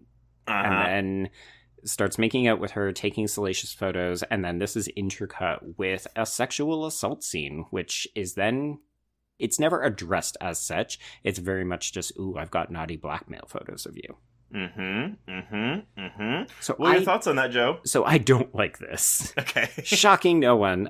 Well, no, because do you not like that it's in the film at all, or is it because the film is asking us to relate to Nurse as a protagonist? No, so this is again where I'm going to kind of bring in our discussion from Showgirls, where the intersection of camp, as you mentioned, is about getting away from realism, right? Like, it's this hyper heightened reality, right? And something like a sexual assault just immediately brings it crashing back down to earth for me. And I know that seems ridiculous when we're talking about this woman going on a murder rampage, but the deaths are ridiculous in this movie. And this sexual assault feels like it's just in here, but we don't actually want to address it at all. So I'm not going to fight you on that, because, I mean, we've had plenty of discussions about sexual assault and rape and everything. So many fucking discussions. Like, literally, I was going to say, oh, go and listen to any Patreon episode. It's like, yeah, if you want to listen to us talk about rape, go listen to the Patreon episodes. Exactly. But this is, again, where, I mean, if we're talking about camp, where I'm like, okay, well, then if we're going to go, because everyone's different definition, but if you say that camp aesthetics delight in a lack of respect and a sort of rudeness, it's irreverent, which, of course, by definition is a lack of respect for people or things that are generally taken seriously. I'm not saying you can't critique that. And I'm not saying you have to like that because, oh, well, that's camp. And that's where we get into discussions like, you know, is it critic proof because we're saying it's camp? Right. But, and granted, with this particular film, do I think this writer was taking any of that into consideration? No. Not really. No. And I should clarify, once again, this is one of those things where it's not a deal breaker for me. I feel like you could have accomplished some of this in other ways. Like, you either don't need to roofie her, and you could have it just that she and Danny are drunkenly making out, which again, you know, there's consent issues inherent in that, but like, maybe you don't need to go full on, oh, we fucking raped her with some random dude from the club. Or you maybe unpack it a little bit more, or you, I don't know, like find a way to make it a bit more zany, so it's not a sexual assault. It's just kind of like, oh, we pulled a prank on you, and now we're going to use it to blackmail you. And at the end of the day, I think, truthfully, this is how you can tell it's written by a man, because he probably didn't even think about this as rape. And I'm not excusing that, but I can tell you that that's probably why it's not even addressed later in the film, or just because it's like, it's a 79-minute film. What is he going to do? Yeah, all this to say, you basically got to go with it, because we're going to talk about it a little bit, but at the end of the day, the big takeaway is just that we've got photos that Danny doesn't want other people to see. Right. And, we'll be talking about sexual assault more in the coming months, but I mean, we had a discussion back in June about Perdita Durango, which, we had some pretty serious discussions about with sexual assault and rape, but I think this also adds a bit of exploitation to the mix, doesn't it? Yeah. Not as strong as it could have been. Mm-hmm. You're definitely teasing forthcoming titles. Yeah. I'm trying to steal people for future episodes. There we go. It's not so insurmountable. It's just something where I was like, oh, okay, we're going to do this in this movie. Yeah, no, I totally get it. But everyone, in case you're worried, nothing is going to be worse in this ballpark than it was in Perdita Durango, so you'll be fine. Okay, yeah. Good to know. Okay, so the next morning, Danny wakes up, and she's in Abby's frankly amazing loft porn. It looks great. I would live there. Apparently, it's the same apartment they filmed The Vow in, the Rachel McAdams Channing Tatum movie from, 2011. Oh, okay. I don't know. Fun fact. I'll seek it out. I'll take photos and let you know. Well, you can actually go to the club they were in where she got roofied earlier, because that is apparently the biggest club by the water in Toronto, but it's it's around 7 other clubs. Oh, I mean, you're being generous by thinking that Toronto hasn't demolished everything and put up a condo in its place. Ooh, there you go. Yeah, and this is 10 years ago, so. Yeah, exactly. This is where we get our first real instance of Abby's propensity for walking around bottomless. Should mention, Paz de la Huerta looks great. The body is fantastic. Mm-hmm, mm-hmm. So, she's walking around and you're just like, Jesus Christ, okay. So here's the thing. So we were going to get full frontal male nudity in this scene, because the shirt that Katrina Bowden's character is wearing is a Hawaiian shirt that's one of the guys that was in the pictures with her. So, oh, right. Okay. Her rapist, basically. Yeah. And he was supposed to, basically, she was going to leave, and then, Paz de la Huerta is nurse is there, going through her shit. Uh-huh. And the naked guy's going to come out of the shower, cock out, and per the director, everyone thought that was a little too much, which he thought was dumb since Paz was fully bottomless anyway, but Paz chose to never put on underwear because she thought that's what Abby would do. So all of this movie, and someone, the producers, the studio, whoever, was too much. Dick's too much. Dick's one step too far. Which, honestly, if you're thinking about over-the-topness in a kind of erotic thriller territory, hello, we've got Kevin Bacon in Wild Things. It's... I was saying maybe the difference is because this is a female-led film, but so is Wild Things. So I don't... Yeah. I mean, I'd like to think that if this were made today, no one would bat an eye. Also, yeah, I have no idea. I have no idea what the issue with Dick was in this movie. No, we know exactly what the issue is. The issue is with Dick. You and I have both written articles about how there just isn't Dick in films, and basically we're on the Dick-assance right now because of things like Euphoria and a bunch of other television shows. But yeah, I mean, if this was made nowadays, for sure, they'd be slapping a prosthetic on, and we'd be seeing dong. That being said, it did make me feel better to know at least that wasn't the director's intent, because at least him being like, yeah, we're gonna fucking go nudie all over this movie, let's do it. So right, yeah. It softens the blow, but it still sucks. Where's the dick? Okay, so Abby wants Danny to call in sick because it's a hospital. People get sick all the time. Sound sick. I will say, okay, so we have cut De La Huerta some slack. Her line readings, it just feels like there's an extra beat between every single word. I don't know. I don't know. I want to compare it to something, but it's going to be offensive, so I'm not going to say it. But it's I don't know what she was thinking. But then I'm also well, the director's watching her and listening to this, so yeah, it could be he maybe never told her. Sound more normal. Or he was like, this is great. This is going to stand out. She's so different from everybody else, which I have to believe is what you want. You cast this actress to give this performance amidst all of these more straight acting people. But also, it's just, it stands out like a fucking red light, man. Well, and because he says, he's trying to do noir, so I wonder if he, showed her a bunch of videos of femme fatales, and she just picked one that was weird. Maybe, the offbeat one. I don't know. But yeah, the handing her the phone going, sound sick, is just one of many very bizarre line deliveries in this film. So bizarre. Yeah. So Dani says no, she's going to go into work, and this is one of the first of many breaking points for Abby, so she says, well, fine, fuck you, and she starts to copy all of those salacious photos of the sexual assault onto her laptop so she can use them later. And then we are introduced to Abby's neighbor, Jared, who is played by Adam Hirschman. This is a character who has 3 scenes in this movie. Every time he showed up, I forgot who he was. Well, and the only reason he is in this movie is to kill Boris Kojo later. Because correct, yes. I was literally like, why is he even... He doesn't have a Wikipedia page. Who is this? Why is this person in this movie? Although we do at least get her really good line where she's like, my schedule's been murder. She's like a laconic teen where she's just like, I can't be bothered to enunciate properly, and everything sucks. And the schedule's been murder. Yes. I mean, again, whatever vocal inflection she is doing. I don't know if that's how she just talks. I haven't seen her in Boardwalk Empire, so you'll have to let me know, does she talk like this normally? Yeah. I mean, we could have looked it up and we didn't, but now we just want clips is what we're saying. Exactly. Yeah. Okay, so Abby moves into phase, million of her plan, and she goes off to therapy with Dr. Larry, the stepfather, and this is... Who should have immediately turned her away 100%. As a conflict of interest. Absolutely, yeah. Even if we're thinking about doctor-patient confidentiality, he knows, because he literally just met her the day before, that she is the mentor to his daughter. Well, stepdaughter. Nevertheless, they have met in person prior to this. That isn't already an immediate conflict of interest, but they have a personal connection. So, but again, what does it matter? Well, and I think we're getting a bit of insight into who Dr. Larry is. We already know he's a cheater, so he's probably a little unscrupulous. This is also the only time we will get Paz de la Huerta actually doing the voiceover, because it's voicing over her flashback. Oh, interesting. Okay, yeah. So we get this sepia tone flashback to her at 8 years old.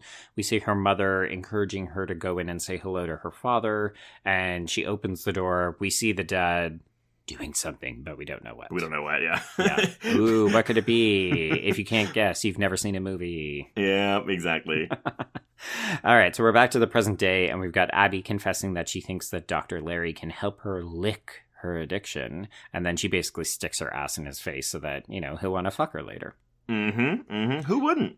Of course, yeah. I mean, I think the black dress at the beginning is her best look, but I do like this kind of clamshell brassiere with a very tight bottom. I'm trying to I feel like what she wears whenever she kills him is really good, too. That's the see-through one... The white dress. White, I think, right? Yeah.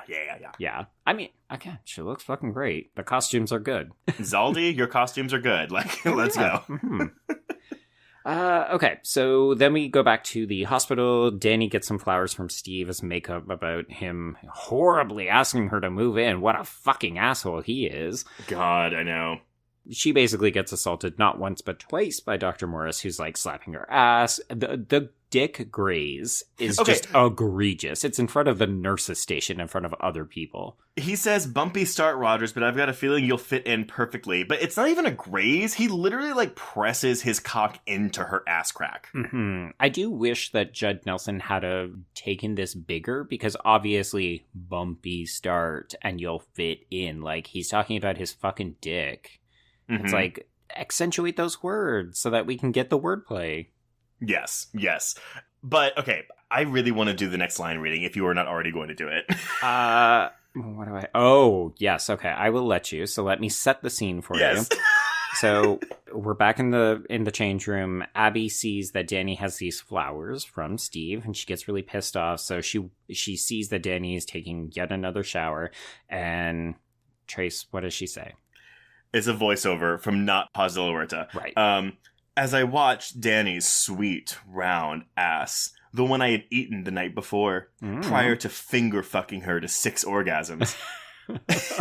And when I saw those tacky $10 little flowers from Dickless Steve, she needs me, whether she knows it or not. Yeah, this is where we really, really, really get confirmation that it's not just, oh, I did this to the girl that I'm mentoring because I want to fuck her up because I'm a psychopath. This is, I am sexually obsessed with this girl and I want her for myself.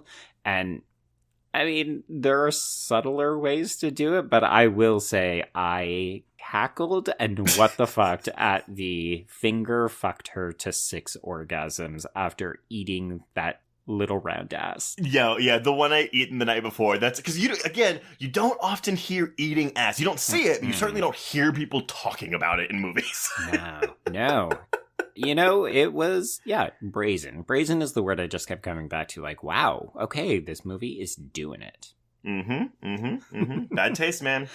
Definitely bad taste, yeah. So the two women sort of relate over their daddy issues, and this is when Abby offers Danny a spare key to her apartment, and this will be a plot point later. Kind of, sure. Nothing's For one really scene. A plot point. So this is when we get the Dr. Larry seduction scene. This is filmed so oddly. You know, we've got the great music drop. I forgot to look up the artist, but I think she's from New Zealand, and you know, it's a very, like, good for her, fuck you men kind of anthem. And he's trying to pull out of the parking garage, and Abby just stands in his headlights in this gorgeous see-through dress. Yep. And then we watch her stand there for, like, another 5 to 10 seconds. And I was like, hello, can we move on? Like, where's the editor? So I don't know. And the funny thing is, if you pay attention, it's a cop car and it's another car that keep going, but they only had 2 cars, so it's the same 2 cars that keep driving behind her. Oh, sure. I can tell you exactly where this is because, they basically shut down the street and then they had 2 cars drive back and forth for like 5 hours. But yeah, again, no, it's a thing where it's like, is this intention? Are they holding it this long for a reason, or did someone just forget? Goose the runtime? What is fucking going on here? I have no idea. Yeah. So anyway, she gets in the car and she takes the dedicated husband, esteemed author, learned educator, and renowned therapist into an alley to fuck. I didn't look up whether or not this drug is real. Vecuronium. Vecuronium bromide. It's a medication used as part of general anesthesia to provide skeletal muscle relaxation during surgery or mechanical ventilation. Right. Or in the words of this movie, it simply paralyzes you. Okay, that super long exchange that I read by myself at the beginning of this episode, that's not even this one. It's like, okay, so she injects him and then she goes, it's already paralyzed you, and soon it'll make it impossible to move any other part of your body. And while vecuronium is slightly more expensive than its competition, it produces few adverse side effects. It simply paralyzes you. So, like, in case you didn't hear her the first time that it's going to paralyze you, it tells you again, and we will be told again later. So many times, yes. That's why I thought it was fake, because I was just like, are they trying to trade stock? Do they think this is vibranium, like in the X-Men universe? I don't know, but it's amazing, and it is so funny. And again, her delivery is just like, she pauses so many times between words. Oh, yeah, like this is a 2-minute scene to do the 5 lines of dialogue you just said. I do like... Okay, I'm sorry. I'm getting ahead of this off, so go ahead. Okay, so she does some light bondage where she ties him up with her neck scarf. This is, again, you know, she's kind of playing actual nurse to him because he starts to drool and she cleans it up like you would with someone if you're looking after them and their well-being. But she has basically already decided that she's going to kill this dude because she tells him, oh, yeah, it'll be great. You know, your daughter's going to get all this inheritance and people will be better off without you. So she puts the car into gear. It rolls out into traffic and gets T-boned and he dead. So I like the prosthetic on his face, though. With his looks good. Yeah. Removed. Yeah, that's really cool. And then her voice. There we go. There's practical. Yay. There you go. But then her... Larry made me come after all. It was before that. There was actually moisture trickling down my leg. Oh Larry my God. made me come after all. Like, so okay. she gets sexual pleasure from killing these men. Like, that's like, Sure. I love it. Yeah. And to me, that almost would have been better. Like, the movie is divided between these two storylines, which is that there's this psychotic woman who is murdering, cheating men. Cool, that's one thing. But then we've also got, she's also randomly sexually obsessed with this girl that she's mentoring, and she can't, she can't let it go. But also, you know, she's out here angel of deathing these men who are cheating, but she herself is raping this young woman. I'm just like, okay, what are we doing, movie? She's got a bit of a double standard, but again, I will go back. That is what man did this? Male screenwriters not realizing what they were writing as rape. I'm 100% certain that's what happened. Buh. I mean, 2011 is a very different time period. Like, we have made some progress in the last 12 years. Yes, but, you know, not a lot. not as much as we should or could. Yeah. Yeah. But yeah. Okay, so she goes back to her apartment. Oh, actually, we missed all the maestro stuff. Okay, I was like, she's apparently never heard of shiitake mushrooms in her life. Shiitake mushrooms? Oh, they sound delicious. Wow. Yeah, I do love the idea that she's supposed to be calling 911, and instead she's asking about the specials at this meal, and then she's like, ooh, an orgasm and this dinner at this maestro's place. And then we get Jared's second scene because he tells her it's a little late for her to be getting back home. Fuck you, Jared. Mind your own goddamn business. I know. I get outside of him having to kill Boris Kojo, I don't know why this character's in this movie at all. Oh, no, that is literally the only reason he is here. And also, it's not even played by a character actor. It's just a nobody. You know what? He's probably a Second City actor here in Toronto who was like, it's my big break. Nurse. There you go. No. Nurse 3D, man. Oh, man. Okay, so she discovers that Danny is waiting for her back in her apartment because she used the key to let herself in. She's very upset about Dr. Larry. I don't understand why. It doesn't make any sense, but okay. Mm-hmm. So this is where Abby says, okay, well, why don't we go up to the roof? We'll drink some wine under the covers. It's all very cute. And then we learn that Danny has accepted Steve's offer to move in. And Abby is very upset. And this was the other line I considered using off the top because this was one of the first lines where I just genuinely fucking lost it. Like, laughing my ass off. You're a nurse now. Grow up already. What? Those two sentences have nothing to do with one another and also have no bearing on Danny moving in with Steve. Well, grow just some up loser because that she you're a fucked in nurse. college. Yeah. Oh my god. Oh my god. And of course, so Danny, acting like a regular person in a non-wild movie, rightfully is like, I'm gonna get the fuck out of here. So she tries to leave, and Abby basically tries to stop her, and she says, you know, she mentioned something about how Larry died in a car accident, which is something that Danny did not tell her. So Danny gets freaked out and leaves. Bloop, bloop. So, cut to the funeral. Let's introduce a new character, because we haven't had one of those in a hot minute. Mm-hmm. So we've got this hot cop, Detective Ed Rogan, who, as you mentioned, is played by Boris Kojo, and he gives Danny his card after the funeral. And then when Danny sees that Abby has been talking to this police detective, she wants to know about what, to which I'm like, I thought you didn't care. Like, what? Why are you asking? Well, and then she's like, I didn't tell you, but I was a patient of your father's. Mm-hmm. And I'm like, girl. No, you don't need to say that. That's not part of your plan. No, it's not part of your plan. Even like, he was very important to me. Yeah. Like, from your one session? Like, but also because she's talked about how much of a shit he is beforehand. So none of this makes any sense. It doesn't. Like, you could literally cut this scene if not for introducing the detective. Well, and fun, because this is the halfway point of the film, but Boris Kojo, apparently, when he came on, he asked the director, he was like, what is this movie about? And he just goes, I don't know, man. Nurse.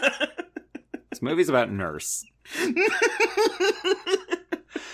All right, so at work, Danny starts getting the salacious photos sent to the work email. Yes, I'm pretty sure we're in an intranet situation. I don't think that they can, like, I think the computers are speaking to one another. I don't know that we're just checking email at the nurse's station. Right? Yeah, they keep using Skype in this movie, but they're not using Skype. No. But they keep saying it's Skype. We couldn't afford Skype, but we wanted to say it a lot. Exactly.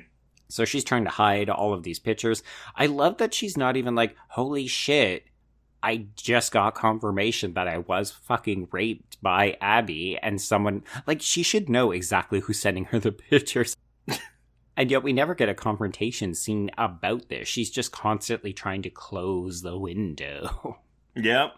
And again, she's not bothered by the fact that she was essentially raped. Yeah, it's a very, like, I mean, I get it. You're at work and you don't want these photos to be seen by your coworker because Regina is right there. But it's also like, girl, take a moment to process. But also, who cares? Because we've got Regina doing a funny bit, right? Where she's watching another new character trace. New HR director, Rachel Adams, as you mentioned, played by Melanie Scrofano. And she is just the perkiest woman you have ever met. She's given out smiley face stickers to everybody, which automatically means that Regina, who we have only seen being fun... Yeah. She immediately goes grouchy and she just says, I will punch that bitch right in the face. Well, whenever she calls later and she's like, I need Rachel's phone number, and she looks up in the employee directory and they got her listed under smiley face bitch. Okay, that's good. But again, this character, okay, whatever, new character, sure. Whatever.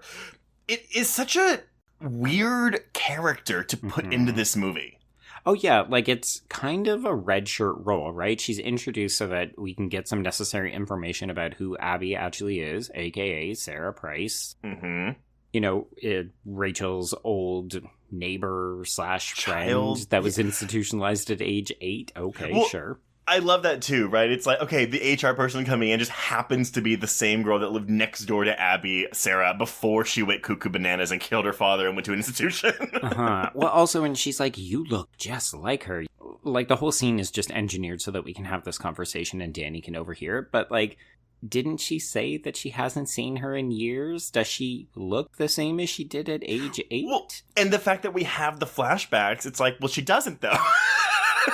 I mean, I know that there's a mention of, the last time I saw her, she was off, like, selling her mom's house, and presumably she did not do that at age 8, but it's such a weird thing to be like, you look exactly like this person, and therefore you must be this person. It is such well, again... it's very lazy screenwriting. Well, yeah. Is it lazy screenwriting, or is it like... Is it camp?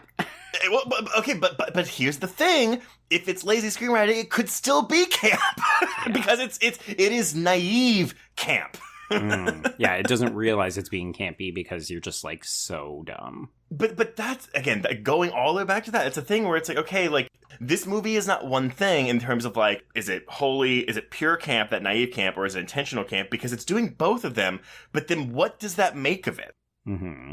Like, how good or bad does that make this movie? Yeah. I mean, this scene is interesting because it feels like it could be taking place in a traditional erotic thriller, right? It's the snappy character who has come in, doesn't realize what danger they're in, identifies the villain of the piece, and the villain plays it cool and immediately zeroes in and says, well, I'm going to have to fucking kill you now, which is why Abby says, we should do drinks later. Do you think this film is particularly well shot or directed or, like, stylized? It's not your question, I'm just wondering. I don't know. Like, yeah. I didn't find it hard to follow the action. I don't think that the scenes make a lot of sense in terms of, like, they often feel either too perfunctory. Like, this scene exists just to give us the information about Sarah Price. Right. And then we move on, and you're like, shouldn't there be something more to this? Like, shouldn't we see Danny crying about the photos because she realizes something? It's like, no, we're not going to do that. We're just going to get you to point A to point B to point C. We have end credits to get to, y'all. Yeah, we've got 79 minutes, and we need to burn. So, I'm skipping over the part where Rachel randomly sees two people fucking that we never unpack or talk about, but okay. It's funny as hell because it's a jump scare, but then it's like moving on about her day. Yep. Sure. Okay. So, this is when Abby begins to stalk Danny. So Danny has indeed moved in with Steve. She's moving her stuff into the garage in the house, and Abby can clearly see her because she makes a comment about what she's wearing. And then we get a second round of salacious photos being sent. This is where you realize Steve is not a character in this movie, and also he's a big old dum-dum because he, mistakes the photos for porn, and B, He then is like, oh, I want to hear all about this, but the most important thing to him is that he feels like Danny and Abby are getting too close. Not the fact that Abby might be a psycho. No, not at all. And also, why? Why would he think that? Because they went out once, and then she went to her place after her stepfather was killed. So it's like, what have they done to make you worry about them getting too close? Yeah, he leaps over any kind of logical explanation and just goes to, oh, they must be fucking, or they must be potential lesbian lovers. I guess. And again, by any standards, Danny is not guilty in any of this, and she should just be like, look, this is what happened. Yeah, I mean, you would hope that they would have a good enough relationship where she could say, I'm getting these really whacked out emails of this sexual assault that I got, and I need your help. And instead, she's like, well, you can just go to work. We'll talk about it later. So he does, and then that night she is awoken in the middle of the night by a Skype call, and she sees that Abby is threatening a drunken Rachel on camera and seemingly kills her. So she ends up calling 911. This is super fun though, as we see her dangling the needle like next to her neck, and she's like playing with her. Yeah, we should note that we've kind of crossed over, and this is really now more Danny's story than it is Abby's. And these are the kinds of scenes where I'm like, oh, there's Pastor Huerta having fun. Oh shit, I'm stuck here with Danny on the wrong end of this Skype call. Yeah. No, I do get that. I still enjoy this more than you do, but I get why you're saying. I get why you think that. So the next scene is the next day at the police station with Detective Rogan, and this is erotic thriller 101. It's, oh, who's going to get to the police first? Oh shit, it's Abby. She's making fuck eyes at the detective, and then he comes out and he just lays the whole case to say, oh shit, girl, you're being gaslit by both me and your boyfriend. We think you're obsessed with Abby, not the other way around. Rachel from HR is totally fine. And then Steve gets all upset and he drives off on his bike. And this is, I'm going to repeat this line exchange because it's just, I feel like this is unintentionally bad, but... Oh, 100%. It is we found vecuronium in Larry's system. Do you know what that is? It's a paralytic drug. Well, why would Larry inject himself with a paralytic drug? He wouldn't. It paralyzes you. Know what this line delivery reminded me of? What? The scene in Malignant where she says, I'm adopted. Yeah. Yes. God, again, I'm like, what? Who? I know who wrote this, but who wrote this? Yeah. Who wrote this and didn't think, no, this needs another pass? This is not a line that a human person would say in response to this. Also, even with when Steve drives off, he keeps revving his motorcycle to get it to annoy her, I guess. But I had the subtitles on, and they actually like show us what they are saying, but you can't hear them if you don't have subtitles on. So I was like, why? Really? Okay. Why is this even here? Why do we need him revving 8 million times? Is he trying to cover up like non-diegetic sound that the cast was having to deal with? Maybe they got too many like sounds from the street. Maybe. Oh my god, that would be hilarious if that was the case. But like, this is kind of important dialogue because it's a breaking point in their relationship. Like, Steve will not talk to her again until the hospital climax. It's not the whole conversation. It's basically the tail end of it. Like, he says something, she says something, and then he says like, I'm going, I won't be home later. But like, you cannot hear that through over his revving. See, I think the I won't be home later is a pretty telling moment. Like, there's an element of finality to that. Yes, exactly. But, you know, whatever. Rev your motorcycle. It's not important. Revving noise.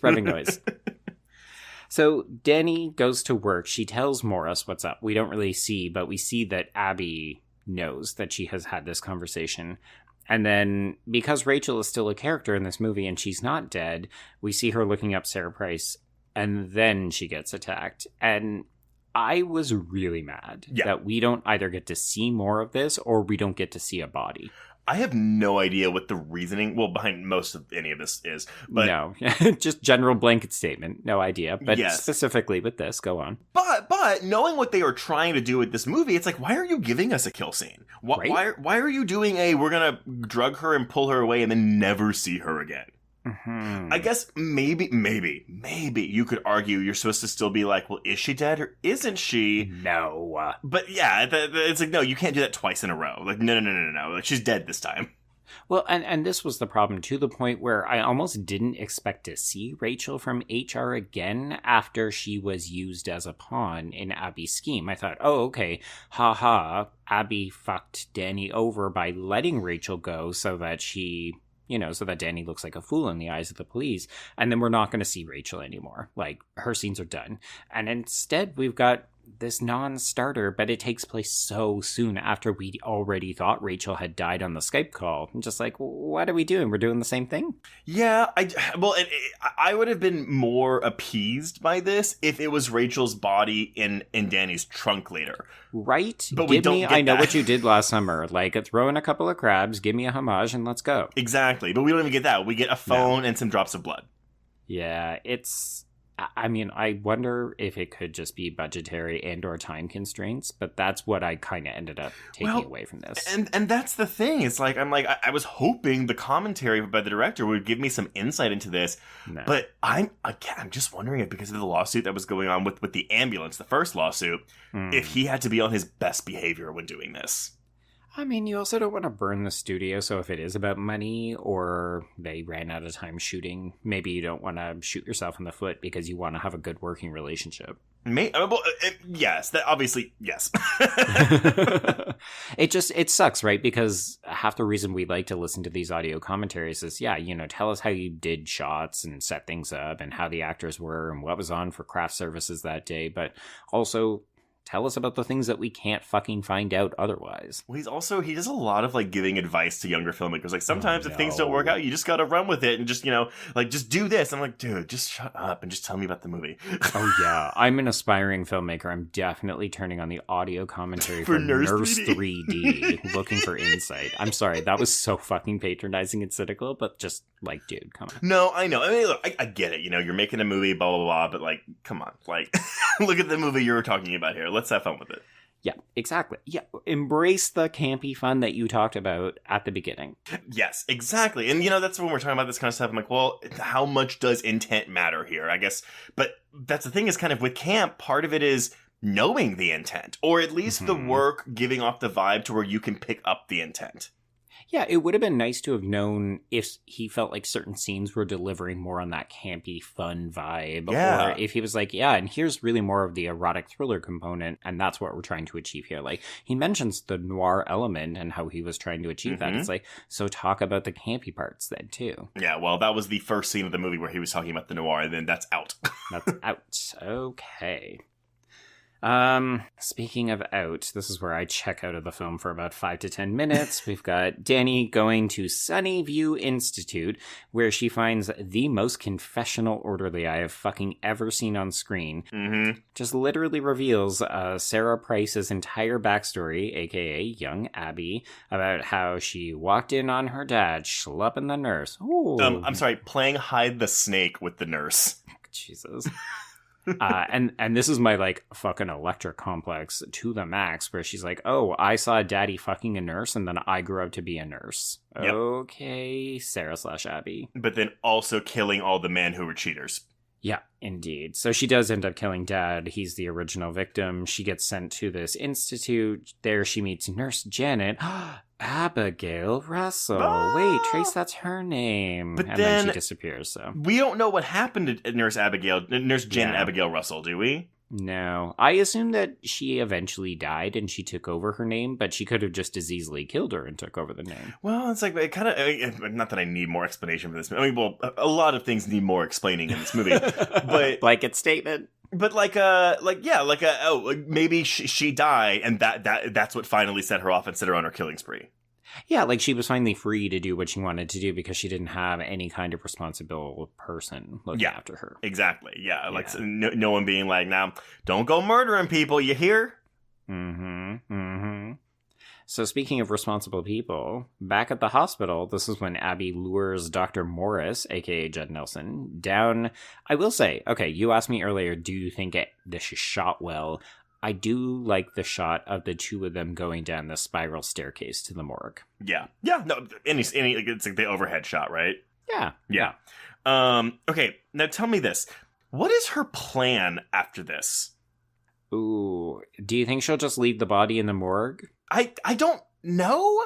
Like, because we know based on the police interrogation earlier, like, you know, she checked out the vecuronium through Danny's name to help set her up. Mm-hmm. So I would assume maybe there's going to be a frame job here, but we don't. I mean, if so, we don't figure it out. Maybe. Either that or she is so far off the deep end at this point because, you know, Morris is the head doctor of this hospital, presumably. So maybe the idea is that now that he kind of knows, all bets are off, so she's just going to burn it all to the ground. I guess so, but I mean, who fucking knows? The movie doesn't give us enough information to know. Not at all. I do wish we had more than just her cutting off his arm, because I think that's really fun when you see the arm like just like fall to the side. It's still strapped to the table. Yeah. Okay, so this blood spray, CGI with a touch of practical? Okay, so I think they already painted the blood splatter on her face, and everything else is just CGI blood nonsense. spray. Okay. I do, because she's like, we can gouge out your cheating eyes, and we get the 3D effect as she points the scalpel at the camera. Wow. Or say about your heart if you have one. Or, let's get rid of Mr. Weenie so he can't cheat on Mrs. Whiny anymore. By the way, Mr. Weenie is looking very teeny right now. God. You know, with story credit by Dr. Seuss. I saw so many people reference this line, and I was just like, I cringed at this. Oh, it's not so funny. in a good way. I was like, no. Either that or show me that dick getting cut off. That would have saved this scene.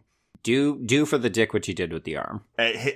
Honestly, would be hey, we want to go camp. Mm-hmm. You show his genital area, and his penis is just completely not there because it has like literally gone inside his body from how scared he is. Like that. I hear his testicle retraction surgery went very well. That's camp. Oh my God. Terrible. Yeah, so all this to say, Dr. Morris has now been killed, and for those keeping track, this is our second bottomless scene from Miss Dilla Huerta. Right, because she's bottomless the whole fucking time. Yeah. Which we knew was coming because she hung the panties on the sign to lure him into the morgue, but honestly, I was just like, I think what confounds me is the bra on and then nothing else. I'm just like, but why is the bra on? I don't understand. Any of our listeners with breasts that wear bras? No, do not answer this question. Don't. No, like, is there a practical reason for leaving the bra on when you're naked? Because this is how gross. My sister is always like, no. When I go home from work, bras off immediately. Oh, the bras are off. Yeah, the bras are way more restrictive than like wearing a pair of panties. Exactly. So yeah, what is there a practical reason for this, or does it fall into the it doesn't make any sense umbrella? It doesn't make any sense. It's camp. It's nurse. Oh man. Okay, so this is when we get Danny discovering, yes, Rachel from HR has a cell phone and some blood in her trunk, so she calls. I was trying to figure this out. Does she think she's calling Detective Rogan and she gets Abby, or does she just call Abby outright? I don't know. Okay. It's not clear enough. I will say this is the least enthusiastic looking fucking I have ever seen, because that is what Abby is doing with Detective Rogan. No, so it actually it is she's calling Abby's phone because the profile photo of Danny is the one from the rapey night. Okay. Yeah, I knew immediately that Detective Rogan was either a bad lay or Abby was just doing this to make sure that she had him on the line, because the way that leg was wrapped around him, not enthusiastic. No. But also, if you're reaching to see who's calling you in the middle of sex, unless you've got like an elderly parent or a young child and you're checking for emergency, like, you're not into it. Well, and she's also rude as fuck because she answers the phone and then she looks at him like, this is a private call. Oh, I love that so much. I'm going to go take a cold shower. A cold shower to kill my boner. Yeah. Because he didn't get to come. No, not at all, because he wasn't doing a good job. I mean, I will say, if we could have gotten male nudity in this film, seeing him come out of the shower with the towel on the waist and the six-pack and the pecs, Oh my god. It was good. This is when you want to just shot for shot, redo the Kevin Bacon and Wild Things. 100%. Just have him come out of the shower, dick first, and be like, Abby, are you here? It could be split second. We could pause it. We could turn it into a GIF or a meme or something. Yeah, and you can make it an outright homage. Like, yeah, I was doing Wild Things there because I just did the exact same fucking thing. Absolutely. Oh, God, the missed opportunities. Nurse! Mm-hmm. Okay, so she's basically gone because she has soft threatened Steve's life to Danny, so we are now en route to the climax at the hospital. Danny does call Rogan to give him the heads up, hey, look into Sarah Price and all this other bullshit. So we get to the hospital, and this is where Danny sees Abby, so she tries to stop her. They start to have a bit of a girl fight. Regina gets involved. She gets punched in the face. And I think this is the last we'll see of Niecy Nash in this movie, too. It is, yeah. Mm-hmm. She's just knocked out cold for the rest of the movie. What do you think of this full-on brawl? I actually think it's really fun. I actually wish it went on for longer before we start moving through the hallway. Like we entered the room where the I guess the lab technician is just listening to his headphones, and they're just that needed to go on longer. And honestly, for style, if you're directing this, have his diegetic music become non-diegetic, and we just literally have him like facing the camera, like listening to his music as we just see them brawling behind him for like 30 seconds. Like that's what this needed to add some humor to it. Yeah. As it stands, it's a fun cat fight, but it's not a ridiculous fun cat fight. Mm-hmm. So you mentioned that originally we had a completely different ending. Do you think that this is all new then? Like, was this cat fight in there at all? No. Or would we have just gone to the house? We would have gone to the house, or wherever Abby is trying to seduce Steve, and then, Danny kills him. Which, again, then you can have a team up of them where they're like, oh, we're both crazy. Like, let's go. We don't say crazy. But they are crazy.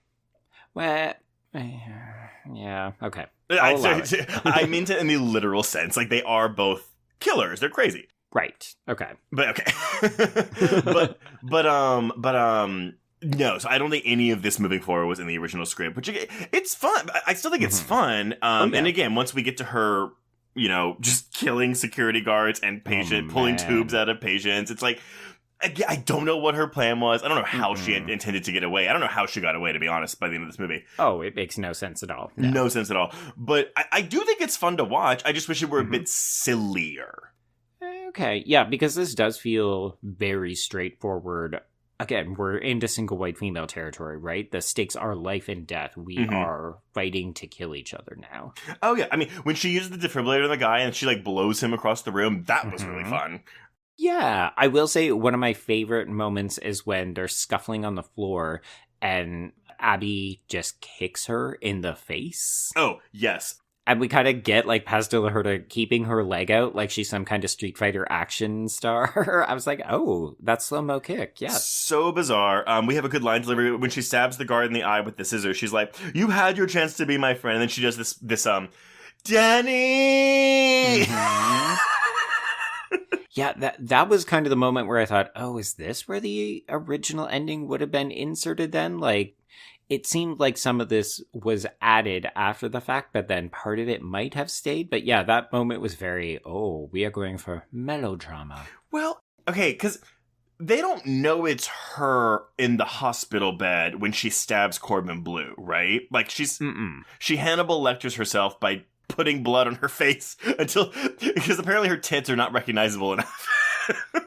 I mean, we've been seeing them the whole fucking movie, so they're pretty recognizable to us, but also, presumably there was a body, or was that just an empty gurney? I was confused too, because I was like, well, weren't they they weren't in the room, but they were outside the room with a full glass window where they could see in there, so they didn't see her either A, bloody herself up and get on the bed, or B, bloody herself up, push a body off the bed and hide it, and then get back on the bed.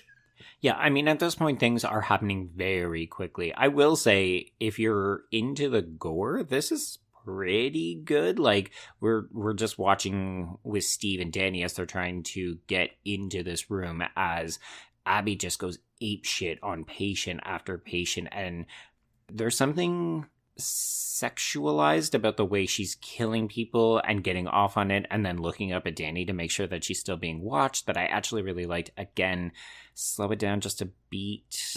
This is like very action movie style, frenetic kind of editing and shooting. And then, Steve gets it in the neck and we are just out and we're moved on. And yeah, I wanted it to take a little bit longer.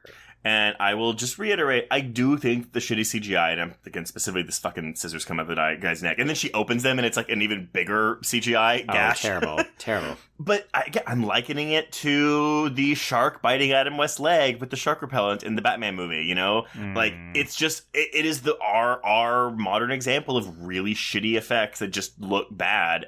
But again, is it camp? Is it bad? Is it good? Or all of it? Yeah, I mean, if we're thinking specifically about the 3D effects, the one that was really egregious to me was when she hits the air valve and sends it down the hallway. And I was like, this reminds me of some not great effects from Final Destination 3. You mean The Final Destination? Whichever one is egregiously using 3D and it doesn't look good. Yeah. But the weird thing is because that film plays it serious, we don't talk about that as a moment of camp. Whereas here we would say, it could be bad CGI or it could be unintentionally bad and therefore camp. Well, I think it's intentionally bad. I think, I'm sorry. They know it looks bad. Right. But, like, I don't know, if they had a bigger budget, would they have made it look better? Yes. I don't think they made it look bad to add to the camp factor. I think it intentionally looks like this, but it unintentionally adds to the camp factor. Oh my god. See, I'm already tongue-tied. I mean, basically, bad is good. That's the takeaway from a lot of this. So Danny is bloodied. She, Hannibal Lecters herself. She is wheeled away. I didn't need these flashbacks to her full relationship with Danny as though she's thinking, this is what I could have had? I thought, I wrote the same thing. I was like, why are we flashing back through every scene they've had in the movie?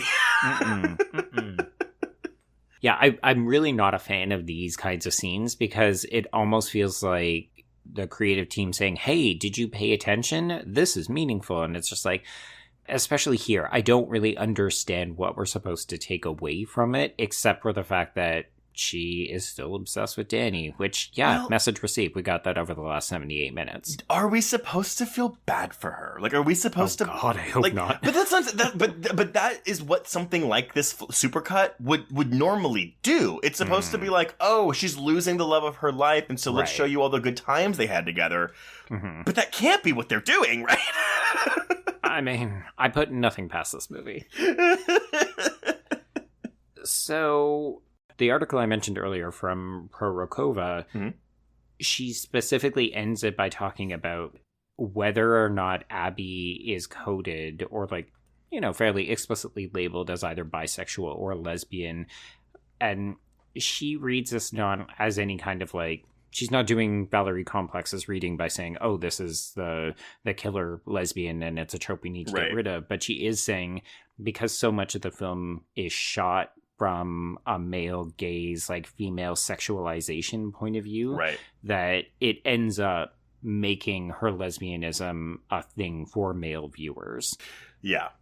Which I'm kind of like, okay, but if we bring back Nay's comments about, is this a fun, sexy romp for lesbians and bisexual women who look at Paz de la Huerta, fucking walking around, vag out, and saying, she's a villain and it's super campy and she's fucking hot and I like it. I mean, I guess, but we are saying that, you're all right. Everything about that is right.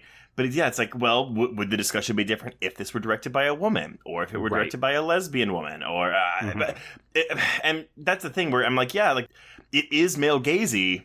In the sense that, yes, a male is the one directing it and the male is the one shooting it, but it's also kind of par for the course with this film. Now, granted, I'm not saying that critique can't be applied here, because it can. Would it be easier for me to deal with if we had male nudity too? Right. Yes, exactly. But again, then it's like, but that's not the creator's fault. That is the studio's fault. And I think creative decisions can be made and directors can try to force the issue more. Yeah, no, you're very, very true. You're very correct. I'm sorry, you're very correct. Again, it's like none of it's wrong. It's just a kind of a sure to all of it.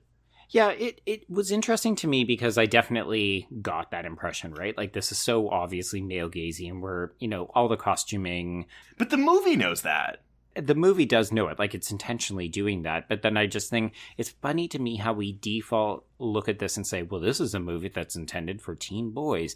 And we immediately disregard bisexual women and lesbians as getting any kind of pleasure or joy from this movie. And I feel like that's something we, like you and I, need to be careful of doing. But more broadly speaking, like, when we have women who are sexy or engaging in sexual activity, there could be an audience that we're not taking into account who could be deriving a lot of pleasure from Well, that. and I think that's where we kind of get into I don't know if stigma's the right word, but like around females and female sexuality, because again, it's always a thing where it's like, oh, women don't enjoy sex, women don't like sex, women, but also, like, historically, like, some people think women don't like to watch porn, they don't masturbate to porn, which isn't true. Also not true. No. But yeah, so I think that's where that mindset comes from. Like, we're just limiting it to men because we assume only men would like something as trashy and vulgar as this. Right. It's not only our default, but we don't dare think that women could actually like some of this stuff. Like, stoop this low. Women, tell us, do you like Nurse 3D? Do you stoop low? I think that's like my new album. It's dropping on Tuesday. Stoop low. Okay, let's wrap this up. So Abby makes a break for it. We don't even see her try to wrap up her life. She just, like, comes out the fire escape. She's got this bag. Detective Rogan is waiting for her. And this is when, of course, we get the Jared payoff of it all. So Rogan wants to bring her in. She pretends that he's either mugging her or going to do something to her. And Jared hits him in the back of the head with a baseball bat and kills him. And that is it. And that is why Jared's in this movie. And now he will never be seen again. Except for the scene of him just being like, yeah, I'll take care of this body, and drags it away. As though Jared, this character we know, there seemed to be a line earlier that he drives the coroner's van, or that he maybe works for the coroner. I guess, but he's just dragging it down the alley to the open street. Right? Jared, what is your plan, sir? I have no idea, but it doesn't matter because the movie's almost over. No, and the movie doesn't fucking care about Jared. So let's go to Florida, where we see Abby assuming the identity of Rachel Adams from HR. And of course, I applaud Pastilla Huerta for attempting to put a shinier, happy affectation on her voice. It's not 100% convincing, but this is where we end the movie. You are such a dear, and you have a wonderful day, okay? That's that. It's like she's talking to children who don't understand her. I don't know what she's doing. It's bizarre. But that is Nurse 3D, everyone. It's Nurse 3D. We have talked about this movie for longer than the movie itself runs. Yes, I still love this movie. I love showing people this movie. I think it's so fun. I don't disagree with you that after the halfway point, it does lose a bit of its silliness, and it starts getting into, like, oh, it's just kind of bad territory. Yeah, I mean, the kills are still enjoyable, particularly when we just get to the sheer ridiculousness of the climax. Like, them throwing each other around and Abby just absolutely killing anybody who gets in her way was really enjoyable, but it doesn't have the same fun, campy, guilty pleasure feeling as the opening sort of act of this movie. I agree. And the shitty thing is, I mean, not that it'll ever get remade, but if it ever got remade, we could get that original ending with Danny becoming bad. But the problem is, we're not going to have Paz de la Huerta. No. To the point where I wonder if a remake would even have the foresight of saying, oh, what this movie needs is somebody who's completely out of touch, marching to the beat of their own drum in this central role, because that is the saving grace of this movie. You can quibble that she's not delivering a good performance. You can talk about how bad this character is or their lack of motivation, but at the end of the day, the reason that people are going to watch this movie or enjoy it is because of this performance. No, I mean, again, it is on the same level for me as Tommy Wiseau in The Room. Like, it is that kind of, like, unaware, horrible acting. Right. And I'm saying that as, like, the biggest compliment I possibly can. Like, I know Julia Huerta got love it. Well, because she got, I mean, all the reviews, like, oh my god, she's so bad. I'm like, yeah, but that's kind of the best part of the movie. It's the charm. It is the charm. And you will constantly be wondering to yourself, what was anyone thinking in every single scene of this movie?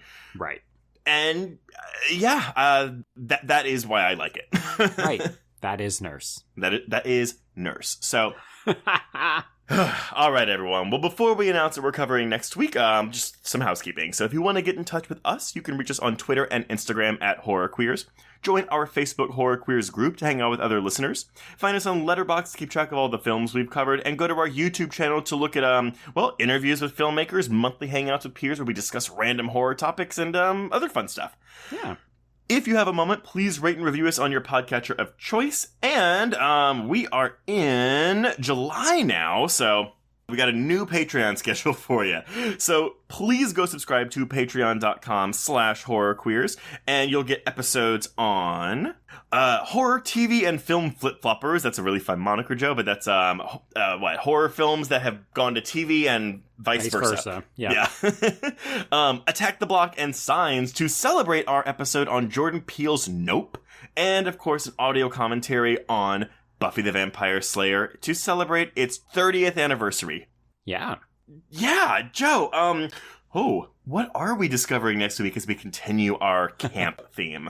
Oh boy. Okay, so for week number 3, we're going to duck back into the past, and we're not going to have conversations about, is this camp? Because it absolutely is 100% fucking camp. Mm-hmm. We're covering our first John Waters film, Trace, and we're going to look at female trouble. Whew, I am so excited. And for anyone who's like, why aren't you doing Pink Flamingos? It's only because I think if we are going to be introducing John Waters, this is an easier movie to watch than Pink Flamingos. Right. And this is more horror-y, isn't it? We can quibble with that. I don't really think so, but if we want true horror, like Multiple Maniacs as John Waters is only true horror film, well, then Serial Mom, I guess, to an extent. But this is a really good example of camp, and some of y'all will really like this movie, and some of y'all will not get this movie at all. And that's okay. We're going to talk through it next week. Mm-hmm. Yeah, and that's kind of the reason why we elected not to do Serial Mom as well, because that's a far more conventional, not to say any John Waters film is conventional, right, but it's the one that more people are familiar with, and we wanted to kind of go back to the source.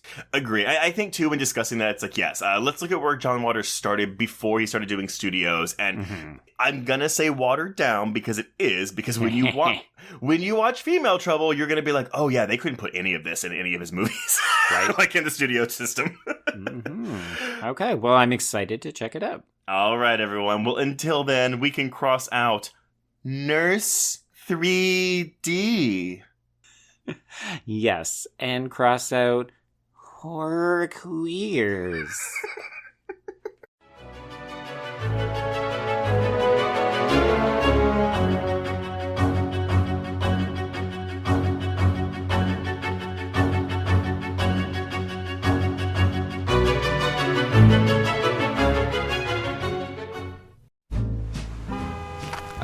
Atlas Avenue, a long stretch of road that encompasses everything the city of Kennett Heights has to offer.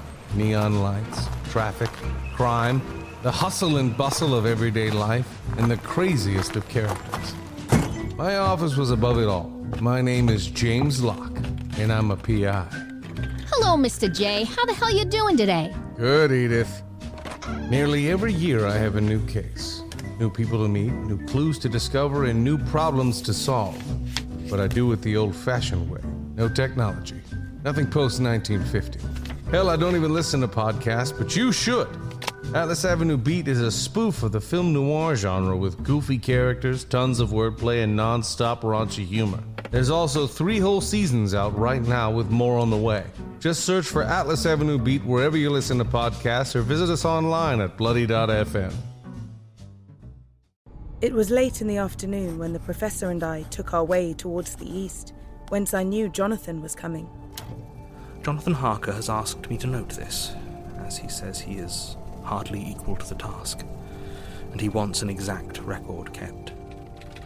Dear Madam Mina, I have read your husband's so wonderful diary. Strange and terrible as it is true.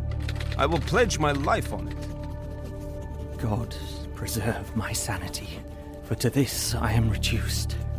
Safety and the assurance of safety are things of the past. I am in hopes that I shall see more of you at Castle Dracula.